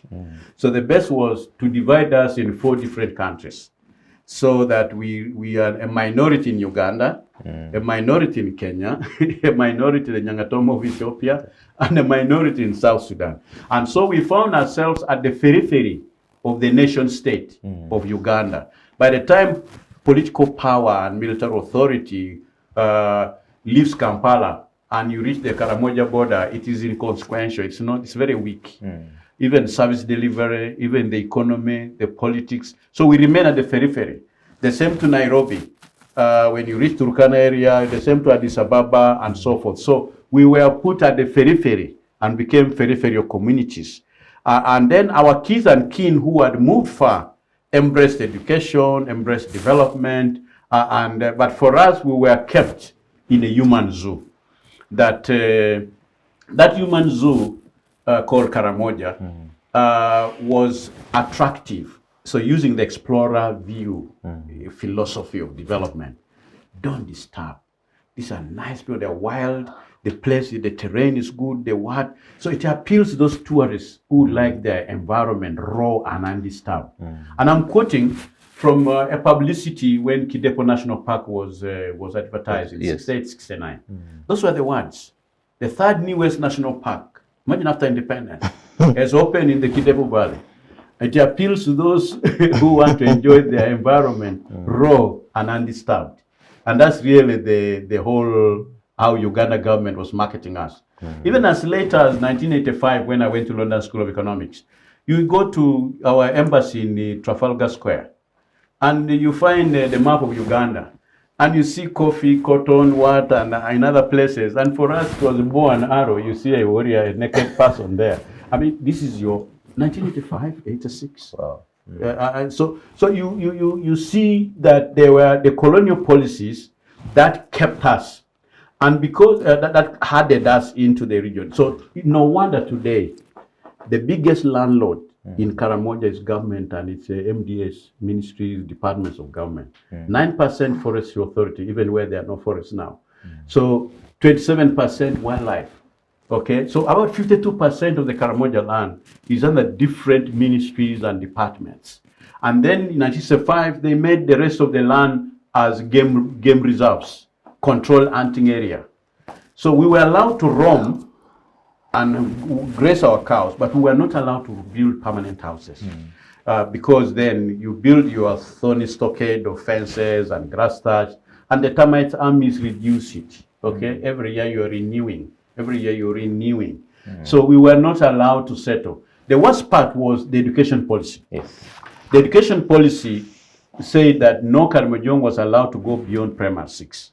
Wow. So where else in Uganda was this? Wow. Now, not to go beyond primary 6, you must go and become a vernacular teacher, you must be a roadman, you must be Why was that a chief, and so forth. Because you see, if you find so much wealth, would you want this community to know, I mean, to really wake up? Or it is better to keep them where they are? And I happen to be like lucky, because then the brother of my mom, my uncle, was one of those who was smuggled out, Joshua Akol. Joshua Akol, the father of Doris Akol. Former URAs. Yeah, he was in URA now with IMF. So with that gentleman who was smuggled out of Lotome Boys by Reverend Bwana Clark, the Church Missionary Society, SEMIS, taken to Ngora, Kitching, that conurbation of institutions in Ngora. And so they put boxes on his head, they cover him and so forth, but when he had gone, okay, you stay for some time, no holidays. By the time now you resume going to home, it now became a secret. It's no longer a secret. The British are now finding the young man was very bright and so forth. So he would go and get permission from the British commissioner in Soroti, go for holidays. When school reopened, you go again and get a permit from Moroto to come out. That's how lucky he was. Wow. And he's the first Karamojong to reach a university. Wow. He completed in 1963. So when he came back, the Obote government kept him in Nairobi as East African Minister for Railways and Harbors. When the community collapsed, he was brought by Idi Amin to be the chairman, managing director of Uganda Railways. And in 1980, he went into politics. He became a deputy minister for transport. Okay, so that is the one who mentored me, and why I went to University of London, where he went. He inspired me.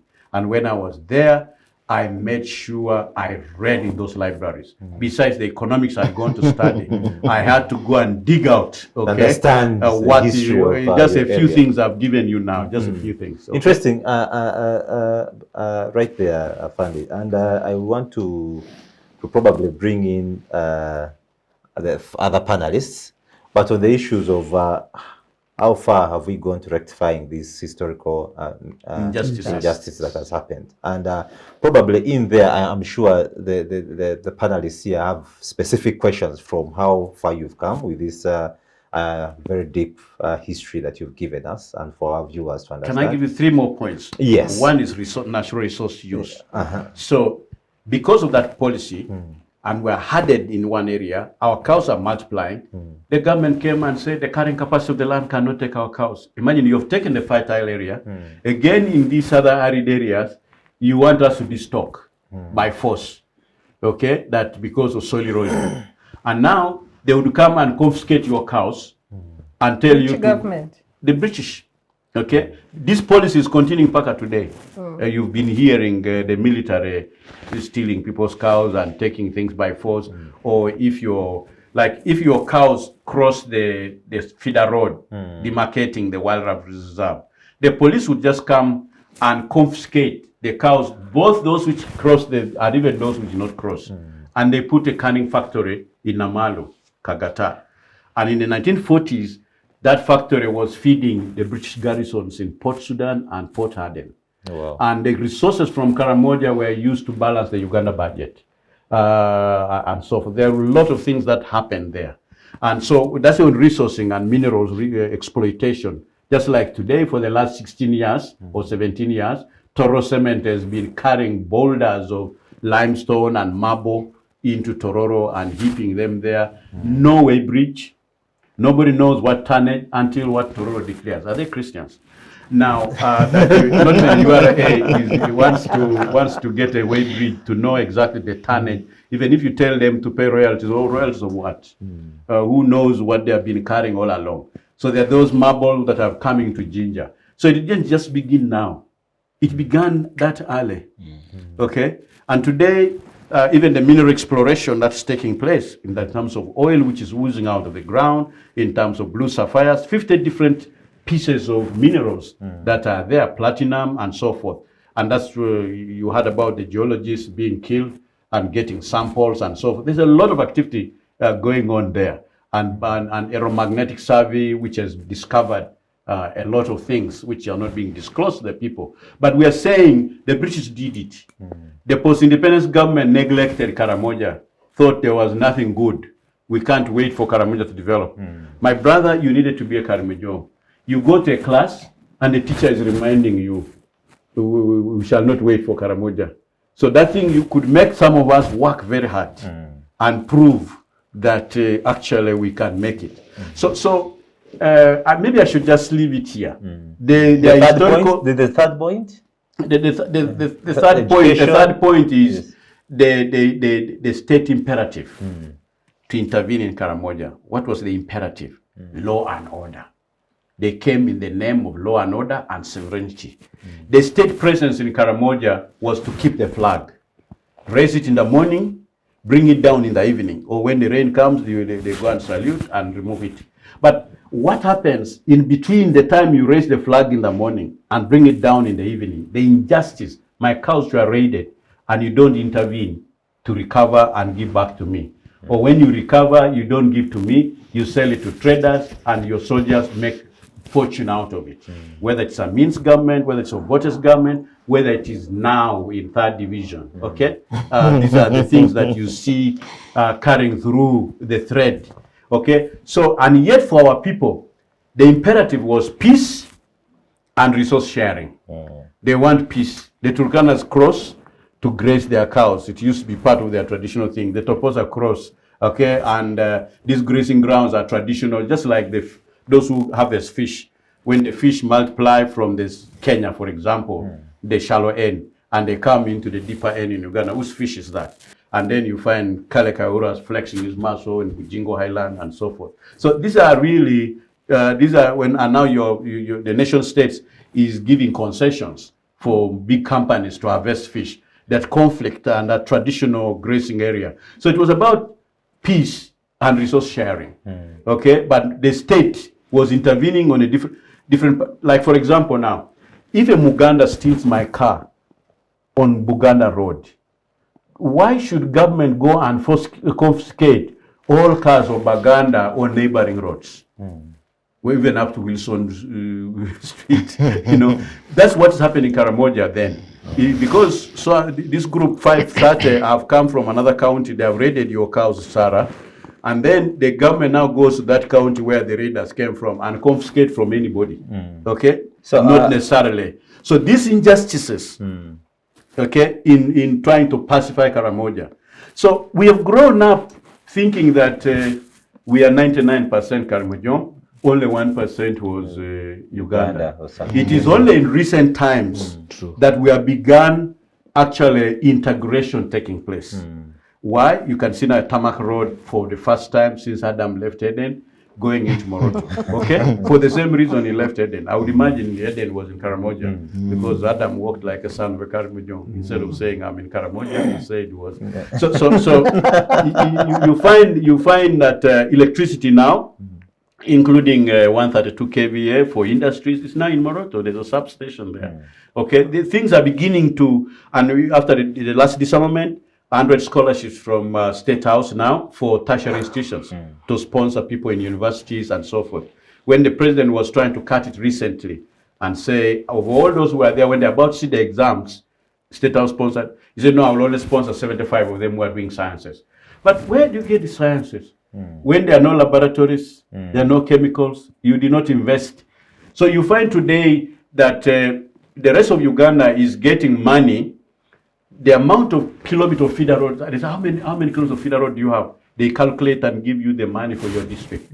For us, where the state did not invest on feeder roads, so we get the list. So when they say for health sector, decentralization, how many beds are in your health centers? That's how they calculate what to send. But how about us who did not, the state never invested those health centers? There was a time I looked at all the health centers and hospitals in Karamoja.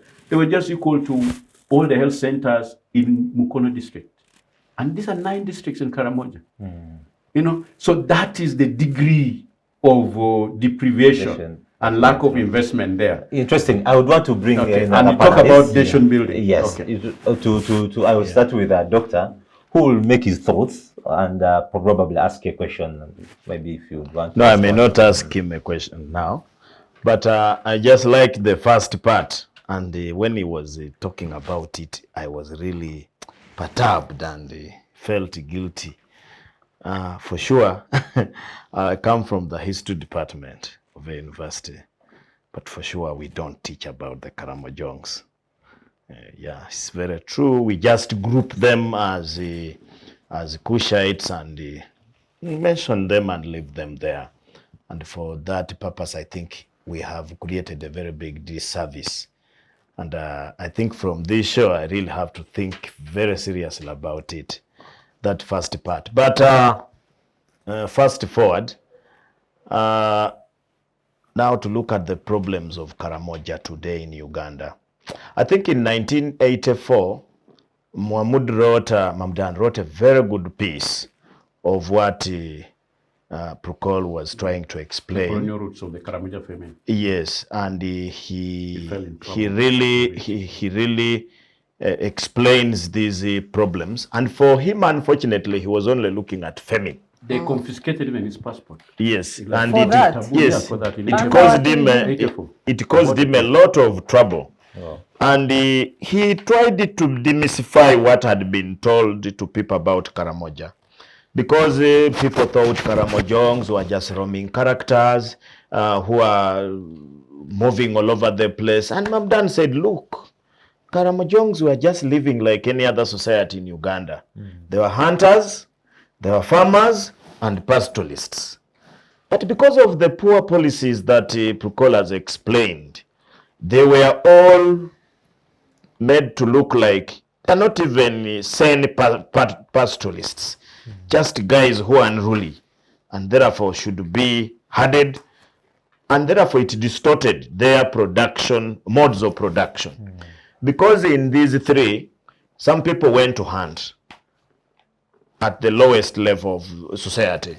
Then there are those who settled and grew crops. And indeed, he talks about growing crops, millet, sorghum, oat, and so on and so forth, which the pastoralists depended on. Wherever they would move around, they needed food to eat. And that system somehow facilitated itself to make sure that there is no crisis in Karamoja. But once the British thought that these guys must be kept in one place and looked after very seriously, distorted some of these production channels. And that was one of the problem. But the other problem he has given, and which is very true when you read in depth about Karamoja, is what do you think about Karamoja? So Karamoja was thought about a place which is there. It's a sort of wilderness of Uganda. It only becomes a serious area of the protectorate. He said in 1924 conference in Kitgum, but now they sum it up in 1926. That's why some of the activists for independence were imprisoned in Karamoja. In Karamoja or wherever, they would take you was there abroad. so that you really, when you reach there, And so forth. when you reach Yeah. there, you regret. It was a large prison. But you also regret. this recently It was- was taken It to was a large Morocco. prison. You really regret. Eh, Now, Far. This was now taken. come the independent government. By chopper. We would blame the British and until the cows come back home. But now there comes 1962, we get our independence, and it's business as usual. What maybe Pulkol has not told you is that what really made Karamoja to be what it is, the beginning was the missionary society, the churches.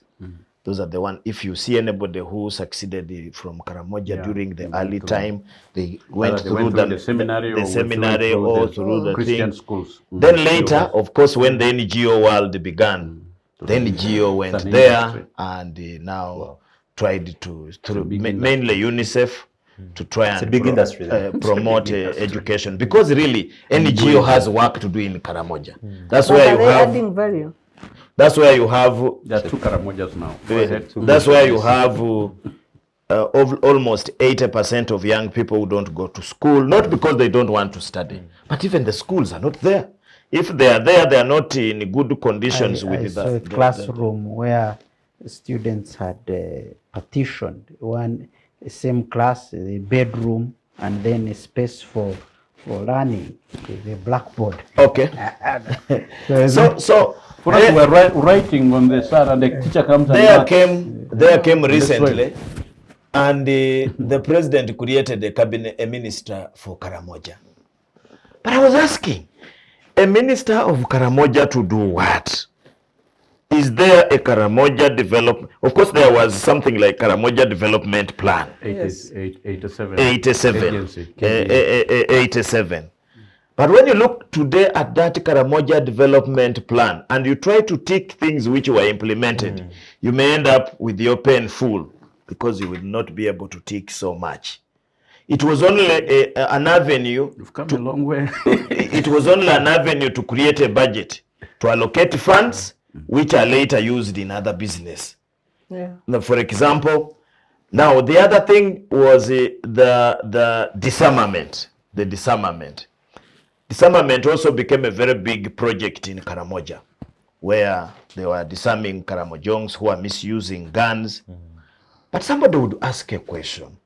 How come Karamoja before 86 was not a problem to Teso and other places? So some of us were made to think that the Karamoja question was created, in my view.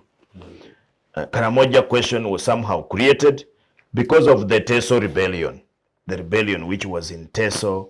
And normally our government is very good at creating scapegoats. Because they wanted to defeat Teso, there is something that was done. If somebody from Teso was here, I would also tell you another story. Their cattle reduced to almost 70%. I mean, they took 70%. But they said the people who were taking the cattle were Karamojongs. Now, in this country, we have a Minister of Agriculture, which does animal census. If you go and count the cows which were in Teso before the cattle rustling, then you go to Karamoja and count the cows that are there. Do they tally? Somebody would really get surprised. Where did these cows go? So that also became a very big problem. So then they came in, the disarmament program. The disarmament program introduced these geological studies and so on. The only thing we hear, there is a lot of gold in Karamoja. And because of that gold, even the little land that Pulkol is talking about that was arid, now become very problematic. Very problematic. people are kept. They are not supposed to go to some places. And now imagine this Karamojong, who has been living a free life. A pastoralist. He was really limited by the British, and he got to operate in his area, and maybe once in a while cross to Pokotland or in southern Sudan, but not come this side. How come, again, even moving in his territory where they had closed him becomes a very big problem? For example, there have been a lot of insurgency in early 1980s. There was insurgency in Luero. There was insurgency, in the Luero Triangle. But there was no demarcation that people should not leave this place and move into these other places. How come in Karamoja it becomes a very big issue? So all these issues need to be interrogated and find out why that has continued. But as Pulkol said, I want to agree with him. Running from the British, once they discovered that there was something very good in this area, they made the people look somehow people to not to grow to awaken them, and that happened in Kenya, happened in Tanzania for the Germans, and later the British when they took over. In Sudan it was even worse. That's why you see the problems in Sudan today are because of that containing people. So I really think that the question of Karamoja really needs to be interrogated more carefully, so that we look at, we want to listen more to people like Pulkol to give us that background. Then we move from that background to try to come to touch the problem that must have affected this region of Uganda. For example, when you see these kids who come on the street, why is it that they come only from Karamoja? Why don't they come from Bundibujo? Because I've been in Bundibujo. Life there is also very difficult. I have been in Western Uganda. Life there is also very difficult. Why don't kids come from there? So there are so many players in keeping this Karamoja in the problems that they go through. The state, civil society, and even their neighbors, in my view. Interesting. Doctor. Human traffickers. Yeah, we are now. There's that question of human trafficking that also adds on to the other issues. Sarah, your thoughts? I see you're already depressed. No, but you know, awaken your spirits at the end of the day. Something called Uganda can be depressing.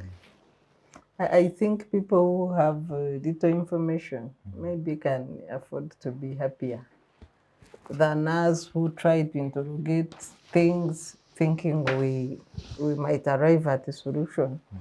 But if you look at Karamoja, I think it has been a permanent victim of bad leadership characterized by greed, dishonesty, injustice, unfairness, and all the characteristics of bad leadership, right from the colonial era. You have, you commit. I think the crimes against Karamoja qualified to be taken even to the International Court of Justice as crimes against humanity. If you look at starving children, the pictures we've been seeing for like now 1 month, children starving to death. You look at an old person, you don't know whether it is a hand of a malnourished child, you don't know whether it's a hand of an adult. You try to interpret the bones. It's really terrible. And as much as we are saying NRM tried to do something, the vice president has been camped in Karamoja, the president has been camped in Karamoja, and then didn't they see these people starving? Like there are no reports. There are so many reports. From chiefs. So you have a vice president 3 weeks in Karamoja, the prime minister was in Karamoja, the president was in Karamoja for 2 weeks after State of Nation address. Then us, as other members of this forged nation called There are Uganda. two Karamojas. There's Karamoja, which is on the highway, which is in trading centers and towns and NGO compounds and missions. But there's the other Karamoja. The real one. Yeah, but you In those see, manyatas and if so we forth, have in those genuine crowds. leadership, Okay. Pulkol, But they have LCs. They have there must be an sub-county local information governments. channel. There's district local council. Yeah, there must Yeah. be a communication channel to get feedback and even take information back to the people you claim to lead. So if as a country we spend resources on a president to camp in Karamoja, a vice president to camp in Karamoja, UPDF High Command to camp in Karamoja, we have 29 MPs. I know they've been actively talking and for like the last 3 months about the question of cattle rustling and pending famine, but they were ignored. And unfortunately for me now, I don't know how even Karamojongo vote for NRM. Do they actually vote? No, I was in Moroto. I've been to Karamoja. Some people might talk The other without Karamoja ever being that there. is talking about. Yes, I think this is the one Do they vote? that he's talking about. But we saw this Mzee who was talking about who had corruption. had to talk with it He's and also actually chairman. blamed the army raiding. Yes. Then Yes, I was he's the reading chairman. something on WhatsApp talking about short-horned cows being traded between the border of Congo. Do we have short-horned cows in the western region? How? That more cows are living. But that answers my question. What is it? I If saw it these on cows WhatsApp. were So being they are kept doing there, you it. would have nowhere No, to no, put I them. saw it on WhatsApp. I don't know whether it was You know, correct. previously during the disarmament, people used to think when Kano Semakura was in Karamoja, that he was the chief smuggler of cattle. Cattle raiding, cattle trade. The army has enriched itself from stealing cattle from Karamoja. If you interrogate further, you will get some names added to this allegation. So you have people and the question of children, Karamoja children trekking to the roads of Kampala. And Nairobi. So you have, there has been a lot of effort into peace building. And there are those peace leaders at sub-county level, at the parish and village. There is a peace, I don't know how they call them, the peace leaders? Peace committees, Yes. peace actors. Yeah. So they have tried to make sure that even there are communal kraals where cattle is in the night and then to protect. Again, there have been several interventions. So, but you take your cattle now to the kraal, The protected crowd. the protected kraal, by the army. It is stolen. Who steals it? The protector. You come Yes. in the morning. All the big You boys come are in not the there. morning, The the big kraal boys is are not empty. there. So All the raiders have attacked and they have taken. yes, so they will say raiders, they took 2 guns, a whole camp, you know, the protectors, it's not one person. They've taken 2 cows and all the cows are gone. It's simply the A lot of army. people are asking questions. Yes. That if my money is stolen in a bank, doesn't insurance pay? Yes. Doesn't The bank has to refund. So how about this one? Where the That protect. is protected with the 14mm barrel with tanks and mambas. So you have where people. they pass. With majors and Yes, different and then they will say kinds 2 of guns people. were stolen. Then when you follow up, now these people are killed in the night. When you ask the hard questions, you will They be even shocked in the withdraw night. now the military. They say you keep your cows. Yes, So now, and if you remove security from a bank Yes. and the bank is broken into, don't you take responsibility? You do. Why did you take away the police, the private security from the banks? So Karamoja has gone through all that, and all that the MPs have been talking, like you said, clamoring for, if you are disarming people, for the time you are disarming them, can you protect their cattle while you are collecting the guns which they are using for protecting? So now you're taking, and then when the security is not given to you, and the raiders know that you have just given away your gun, so they come and help themselves. So that is, now when you see now such a person being relying on a cow, a goat, and it's been that's their taken, livelihood. and they're starving, so and the relief is not coming. so the MPs say that people call them and say, now you told us to take our cows to the protected They kraals. detach. The army has stolen it. When you talk, the people attack you in the night and kill you. You don't know whether it is them or not. Oh, they are So he said, really now how do I feed my children? I am going to borrow money, send them to Kampala to beg. So these are the children you are talking about, doctor. So, but it is really a lack of government in Karamoja. Is how I'm going to explain it. It doesn't matter whether it is NRM, whether it is the colonial administrator, whether it is Obote, whether it is Idi Amin. The Karamoja has been cast at the periphery of Uganda as a nation. Yeah, thank you. Doctor? just like from what You paid so much attention. For the first And time, he's I'm actually depressed. very Speechless. disturbed because You say 1952, 54, This we is- seem to be at the same level, This Kabale, is- the Bachiga. this is But how did the very- Bachiga leave us? this is very serious, difficult heritage that the colonial master comes here, looks for a way of distorting a region. Of course, under normal circumstances, they would have been given a nation of their own, but they are Broken. and indeed, as it explains, it comes out Yeah. at the periphery of the country. And then they deliberately subject this community to some kind of social disorientation. Yeah. First of all, you are subjecting me to an education that you leave half.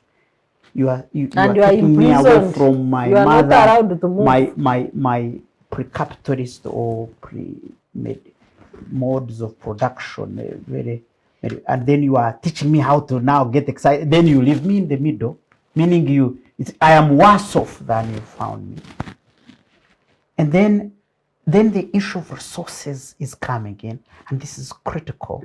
And this is where the British were concentrating, divide and rule, like that we talked about, which would not possibly have left the nation state or a strong nation.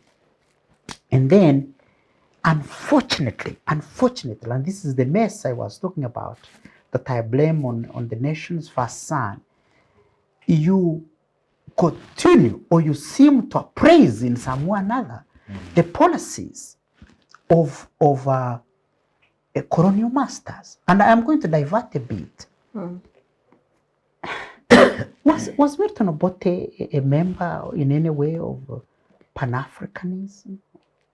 Was he Pan-Africanist in any way? Did he at one point identify himself with Yes. He did and worked a lot with the And They And had then- the Mulungusi family. And then you carry on and even appraise. We shall not wait for Karamoja to do. Do you see this dishonesty? Actually, And with African leaders? Mutesa, the president You see? Mutesa, gave his whole salary to Karamoja, and they built some 9 health centers out of his salary in the 60s. You can see. Some of them I went to.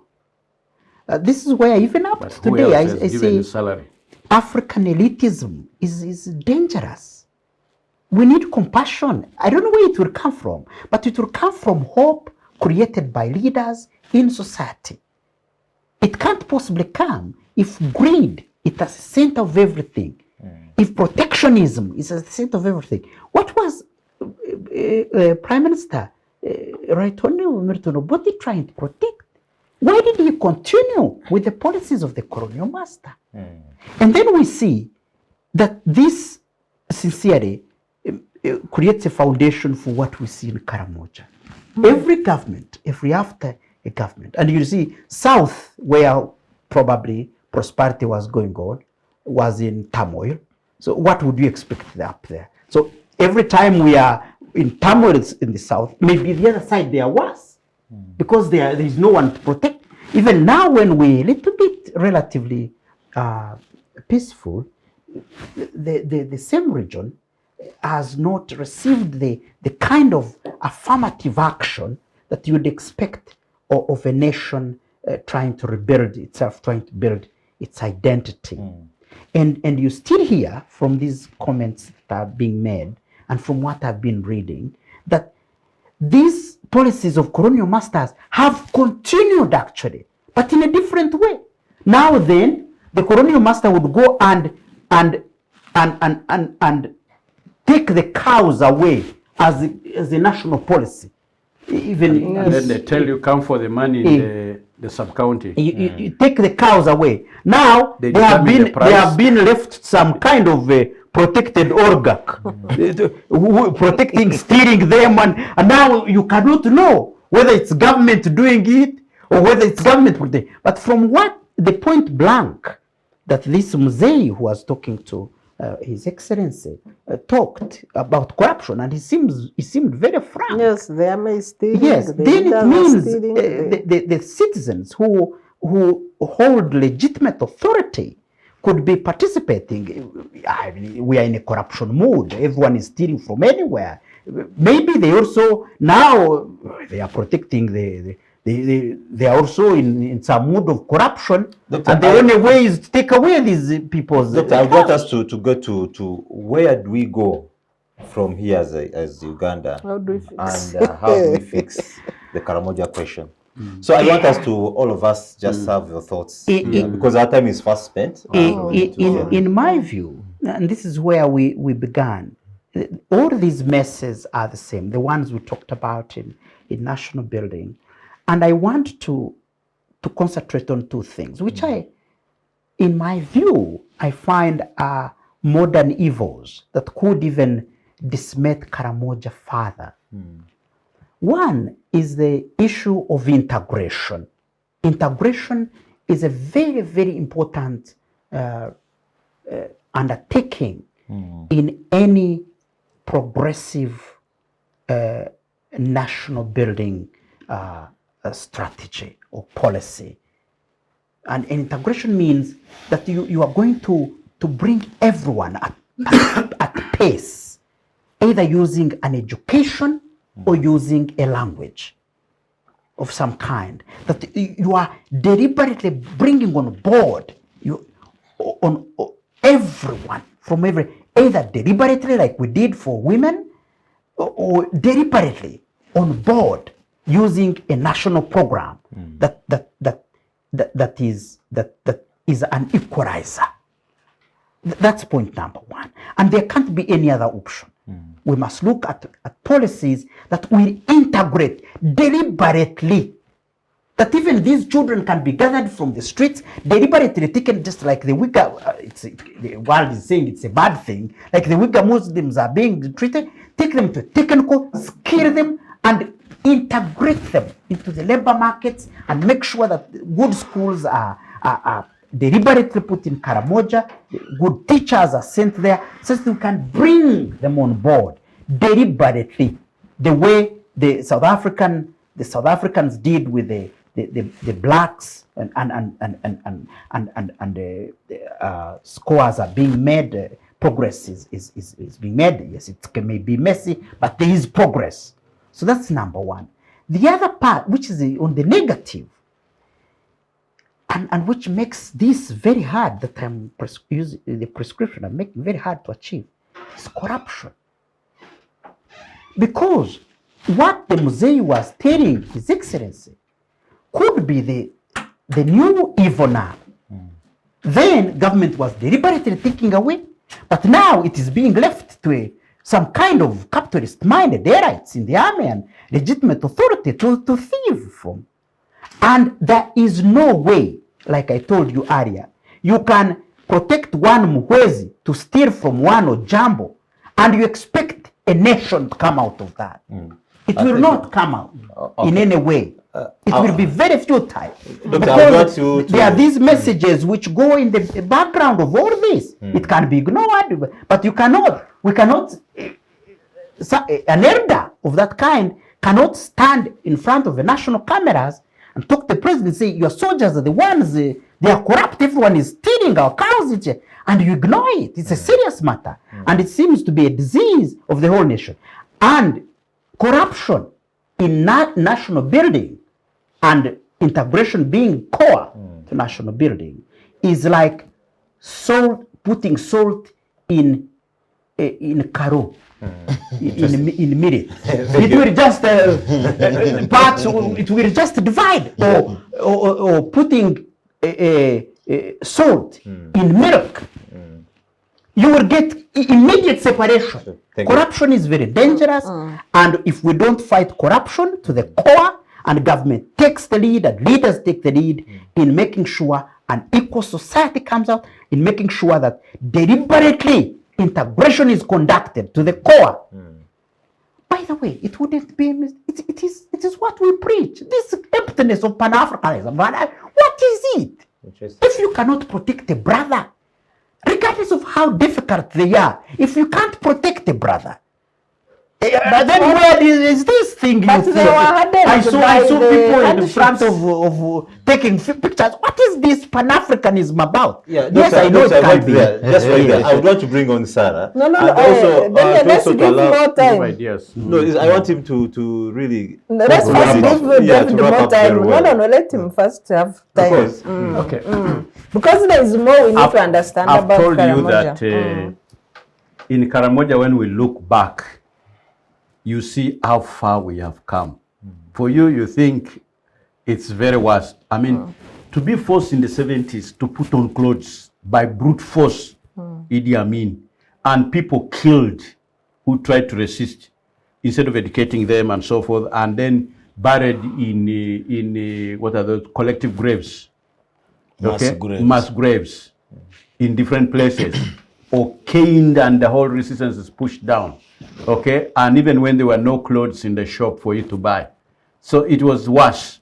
So even when you are, so what am I saying? That when you look back, over 1984, Obote invited even the Kenya army to come, and they were bombing villages and UNLA and so burning villages along the way, shooting. When you leave Moroto town, going to Soroti, there would be moments where the army is just shooting all the way. They were just, they see a human being, you shoot. So we even had to avoid roads, okay? Because any human being, you're just shot like a gazelle.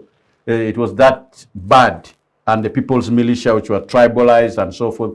Things are, when you look back now, there is a sense of a feeling of belonging of sorts. Like I told you that we used to think, if you cut me now, I would be like 99% Karamoja and only 1% be Ugandan. But now there is increasingly integration is taking place. But again, if you look at the map of NPA 3, National Development Plan, NDP 3, you'll see when the roads along the triangle alone comes from Soroti and goes to West Nile in terms of trade. But then we took them recently on challenge and said, but you have not put this road which is going to Moroto. You have not put the road being tarmac to go to Turkana. You have not connected. You are not connecting to Kidepo and connecting to Kitugum. You open that place for trade. We need to be part and parcel of Uganda. And deliberately. So if you look at 1993-94 White Education Policy Paper with Amanya Mshega, Professor Sentasa Kajubi and so forth, Chapter 8 was just on Karamoja. Compulsory basic education, boarding. It was boarding actually. Yeah. So the resources to do this is there. Even now, when kids are being sent away from school, 22% under UPE, the coverage is only 22%. How will Karamoja today, how will Karamoja catch up with the rest of Uganda if their kids are just playing in the Manyata, they are looking after those cows, which are not even theirs? Why shouldn't the adults go and keep their cows? This is a question I was talking with the vice president recently. The vice president went to school in Karamoja, okay, when there was insecurity in Teso. And she was, our father brought to the missionary in Kangole Girls, and she came there recently to do a fundraising. So I was saying, why wouldn't you, I wish you could come and we really go. I wish this thing of cordoning and so forth was about bringing the school-going children into schools. Even if you are to experiment in Uganda how compulsory boarding would be, the money is there. For 1.2 million people in a tenth of Uganda land, I think you can do something. That deliberate policy. But where did it go? Paka tomorrow. The MPs are crying for this. And for me, who came in because then your father became was a school teacher, became a sub-county chief, a county chief. So, but Obote put a bursary scheme, which was like everywhere in Uganda, where you had to apply and people come. You didn't have to know anybody, you did not need to know anybody in State House. Even Amin did not interfere with it. But then how many of us could benefit? For example, even when those of us who could lose cows and goats because it rained, you couldn't sit there in the rain and the wind blew the cows and now you don't know where to go, the hailstorms and so forth. So you go back home, they ran to school and you find parents coming to look for their children and taking them away back from the school. So there are those, today you say Pulkol is bright. I'm not bright. We are the rejects of that society who are good readers to education. But they kept their very best. Supposing those ones came to school, those who are much, who could keep cows very well there, and they were bright, and nothing would get lost. So the point I'm making here is that through education. Yeah, okay. Those who keep cows and they got lost. So I'm saying that that through education there's an entry point. Yes. Now land would be an entry point now. How to use land strategically, customary land strategically. And that's what we've been clamoring for, a factory in Moroto for cement and marble. And now we have used the land of Moroto District Local Government to become a shareholder, okay, in that new cement factory to be established, a manifesto project of the president. So in Rupa, my brother was killed, the one I follow. But what he did as LC3 chairman, the one, this one who talked before the president is the one who replaced him, okay, in LC3 chairman. So we've titled the land, the grazing land, and we have turned our clans into communal land associations to exist within the laws of Uganda. And then now, because of that, then we form a community development trust, where 3 clans in that sub-county negotiate now, and we have titled the grazing land, so that when the Chinese come, you find you with already a clan, with the land association has got a land title. So that's the way to go, so that you use land strategically as an entry point to the emerging economy, to a point where the local people should be able to say, wait a minute, we don't want anything, we want shareholding. Yeah. Our contribution to your investment is this land. You value it and the resources that is in it, and our natural resources that are in it, aloe vera that is in it. There are a lot of things that we're going to lose. The leguminous grasses that are in it, the nutritious grass that are, the salty resources that are in it, the way Narok County Council did that and receives money from the Kenya Wildlife Authority. There should be a way, pathways through which these people could enter the formal economy. Now today you tell them, go for alternative livelihoods. And then who are shareholders in Tororo? Some of our very people, senior people. And then you come there and then you say people talker. And then you want us to go and keep chicken and goats and I don't know. So why don't you want us also to be shareholders in that enterprise? Or for example, tour companies, or wildlife tourism and so forth. So there are better ways that could be done as affirmative action. So will Karamoja emerge overall losers, or will they emerge part? Is there a win-win solution? Now, when you look at what is happening there, and that's why people say, wait a minute, what is this thing you are doing? Stop. Let's first, like you had the Karamoja MPs recently saying, stop your magnetic surveys and let's discuss about. So when you put a factory in Jinja, why don't you take it there, okay, to make what is this terrazzo, to make marble, to make all this even paint and so forth from that offcuts. So when you go now, the people who are actually making a killing there, then Wildlife Authority says, no, this is Wildlife Authority, toka. And you find 202 Mozali at just the border of some of the places and expands the Botanical Game Reserve. And then you find today the Game Reserve has given concessions for minerals. Now, if the purpose of keeping the land is wildlife, and you're holding this land in trust, Yes. and then now the land use changes from wildlife to mining, Yes. shouldn't that land revert back It should. Yes. to those clans? Yes. Because you don't have overall control of it, but these are the injustices that are taking place now. So who's taking those royalties, okay, in the name of land? So as this summer is going on, you hear things that they're embedding with surveyors. Maybe some people are even carrying now titles when the people are being herded. You go to a market, a cattle market, and wait until it is about midday or 11 o'clock when the market is now teeming with, and then you now cordon the whole area, like it was done in some places recently. And then you take all the Karimojong men and you sort out those who are not Karimojong in a market. So I'm negotiating with you about my cow. I have been taken captive. I've been sat down. I've lost my whatever I brought to sell here. And then I'm taken to a military detach for 5 days where I'm being screened, whether I have a cow or what. What happens to what I brought to the market? To this trader I was negotiating with, how he goes away with. So injustices. Like recently, 2 weeks ago, 1 week ago, there's an old man who was killed out of Moroto town. Okay? It's the very man again who gave the land for the detach. Oh my And then now a captain grabs a gun from when a private refused to shoot. They go with at night. Why were they? You know, they killed the old man. He was a blind 80-year-old. He's lame. And, he was just voicing concern in a community meeting. And then you go but as you speak now, those have been arrested and now understand a captain I.O.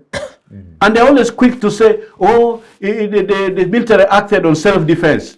Or the old man tried to spear the soldier. But when you investigate now, ask Brigadier Mugisha, who is now taking charge of that situation. It just be shaming that an IO, a captain, grabs a gun from a private who refuses and then is the one who's shooting. But anyway, so I'm saying, I leave that details. Let me come to, I'm telling you, what's the solution? Yeah, the solution, what more is being done to fix? Yeah, the solution is, if you look now and say, do we have prosecutors in Karamoja? How many magistrates are there? Should these people be taken through the military court if they are not members of the army? Yes. Okay, they don't have numbers. So where the arresting force is UPDF, the one detaining you is UPDF, the one who prosecuting you is UPDF, the judges in court martial, the one also representing you is UPDF, the one adducing evidence is UPDF. I mean, you look at this type of situation because it is far away from the center, and these things are never covered in the media. So these people become a law to themselves, just like those ones were a law to themselves in the previous, so supervision. And then you look and say, there's a Ministry for Karamoja Affairs, there's M&E unit. In OPM, there's M&E, monitoring and evaluation. In Office of the President, M&E. Minister of Agriculture, there's monitoring and, in Ministry of Water, what are they monitoring? Isn't it about time to put all this in one big thing, and so that reports like this should not surprise us, so that people are not left to die fast before you respond? Like now you've seen Cabinet now taking a decision a few days ago to give food for 3 or 4 months. Now, but what have we been doing? First of all, there was locusts in that area. There's this insecurity that came in. There was lockdown and markets could not be, how would you survive? Everybody's trying to come back, and now there's famine. Then there was this army worm recently. Okay, so you've put everything you had into the ground. The army worm came and ate. So isn't government seeing all this? Why do you wait until we macheted to this level? So how do you expect them to survive? So that's why I'm saying that the two Karamojas, you move from a gun economy, okay, to an employment economy. You are surviving based on your gun. If cows are stolen, you go and steal and bring and replenish. If the ticks have decimated your crowd, there's no NSSF, chief. Where do you get, how do you restock? There's no insurance policy, which is targeting those type of people. The insurance companies don't deal with that. So what's the way forward? How are we going to, and today there's a dangerous situation where there's trafficking of these girls into Nairobi. You leave these ones here. And we followed where in Nairobi, they go to Eastleigh, where the Somalis are. And then you find which families in Eastleigh are they going to? Oh, Islamic Courts Union. When they were, their youth wing was called Shabab, okay, when they were bust out. And now some of them, the old ones who have been there, are now coming again to recruit more and take. And some of them are taking flights to Mogadishu and so forth.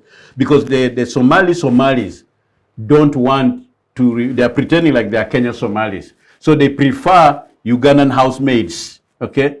And these Karimojong are feeling that. And now Karamoja with the mineral wealth, how do you stop tomorrow a new rebel group like in Mozambique using this radicalization of this? So you may think it's a small problem here. It can lead to a bigger problem tomorrow. So Uganda has to fix this problem. The resources, when you're running a 48 trillion budget, honestly, there must be money to fix this, some of these things. Even if you take one kid from the street, take us to your home. Let the kids being on the street be an invitation card. Government has received. I've been invited to their family now. Who has invited me? This kid on the street. And you then address the push factors, which have pushed these kids there. And you address the pull factors. And so that you now really deal with the livelihood issue there. And work with the leadership, okay, to make sure that never again, okay, will their children be like this. If it is parenting issue, you fix. If it is the trade routes, if you go to Soroti, where there is a human trafficking market, where people, I think there were investigative journalists of NBS did a story, okay, did a story, and they pretended like they were, and they are calling, and the mother is allowing them for 50,000 shillings. You know, these are things that need to be fixed. There are no child welfare police departments that can deal with this. There are no probation office. Are there no intelligence officers? Can't we really bust this thing of human trafficking? Because this modern day slave, slavery, and for our girls of all things. So what's the future of that society? So you may think that, the Uganda may think that these are all the Karamojong who are dying. Yes. And then if you don't feel like it is. And that's why when the geologists are killed from the rest of Uganda, the country just wakes up all of a sudden, the money is sent, and so forth. So meaning, don't Karamojong lives matter? Yes. Of course. There was this thing that was in Masaka.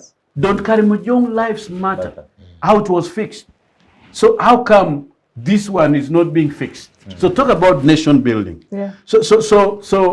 And most of us who have been national leaders, okay, you even get, how far do you've run security for the whole country. And then one of the things was that, look, it's good for us to take troops to Congo, take troops to South Sudan, to Somalia, but Ojambo help us also. I also want to have a farm. I also want to have a home. So it's not that kind of cry, even of leaving government and saying, no, we deserve better. You understand? That's why then you say, no, then now Tamak Road has come. Then at least we tested peace for 15 years. It has been a low-intensity conflict, if you read those minutes, those records. So now, for the first time, that's why we think that this government came with some good intentions for Karamoja in the 10 points program. Somewhere along the way, it got derailed. But it looks like they seem to be getting there. But again, they're using similar methods in some cases, again, to meet injustice, instead of really making a big difference. Now, corruption is how does now this corruption it takes with shape in Karamoja. That's how the old man was talking to the president. Okay, do the ordinary citizens have anything to benefit from the corrupt? No, they have everything to lose. So mine now is this equalization grant. We put it in the CA, we put in the constitution. But now, how is it being implemented? I have told you the criteria for allocation. I'm telling Karamojong, let's stop raiding each other, Jama. Let's go and raid from the treasury. There's big, if you take, like now, parish model alone for 534 parishes in Karamoja, that's about 53.4 billion. That's the best way to go. Okay? Because if you multiply that, you divide that by cows, how many cows are those? So if the issue is that let's take more children to school in order to get more money from the center, that's what other districts are doing. But mine is to say, let equalization grant be calculated differently. Like how many children are dying of preventable diseases, infant mortality and so forth. That should be a criteria to give more money to Karamoja to fix this problem. How many of your women are dying of childbirth? How many children, school-going children, are out of school? It should not be those who are in school. Because when you say those who are in school, you're just turning the wheel in the same direction it has been turning. You're maintaining the status quo. If we want to change this thing, let's change the parameter for calculating equalization grant. Okay? If it is feeder roads, how many kilometers of feeder roads? Look at how many other feeder roads needs to be constructed. We give you money to connect these communities and so forth to boost trade. If it is now connecting us a road going all the way to Ethiopia through Lodwar, because Lodwar is only 144 kilometers from Moroto town. It's even nearer than Soroti. And they have a scan in their hospital. So, but the roads are bad. So the Mount Elgon traders are taking pineapples. A pineapple there is 15,000, one pineapple, Uganda shillings. A beer is almost 8 to 10,000 shillings, Uganda beer. Is there because so you begin to say that why don't we promote trade? If you look at Mbarara today, because the trade going to Kabale, the trade going to Kasese, the trade going to Rukunjiri, the trade going where passes through there and to leave some money there. I wish we could also have roads that connect us either to the rest of Uganda and also for trade and also outside Uganda so that the traders from Kampala and others can really invest there and pass there and change our local economy. Yeah. So I think I better stop here. These are concrete proposals. Yeah, interesting. And of course, we have really short to our time, but Absolutely. this was a very important conversation to have. But also to our viewers out there, this Civic Space TV, we are trying to bring this information to you, the governance fault lines in the country, provide solutions. And actually, in the end, and picking from what we are having a conversation like this one, we need to have these programs happening, doing research around there that would even inform most of the university institutions out there. I'm happy that Doctor is picking up a conversation like this one to also fit into the curriculum and the way of teaching, so that at least some of these conversations are really up to the students out there, the nation to benefit. The Doctor Deus is here. We will need to see how well we can package some of this information coming off here for you to continuously do your research out there, but also to benefit the country and also change the narrative out of what will happen from these conversations. I'm happy that today, Doctor, you've joined us again, Sarah, Deus, and Pulkol. Thank you very much for giving us that in-depth analysis, the real opening up on what the issues of Karamoja are, the genesis of the problem, and some of the things that we actually didn't know. So I think from the hunger question and all that is happening around, we know where it all starts and where it has started. From us here at Civic Space TV, it has been a very long discussion, but it has been very fruitful for all of us, and may God bless Uganda.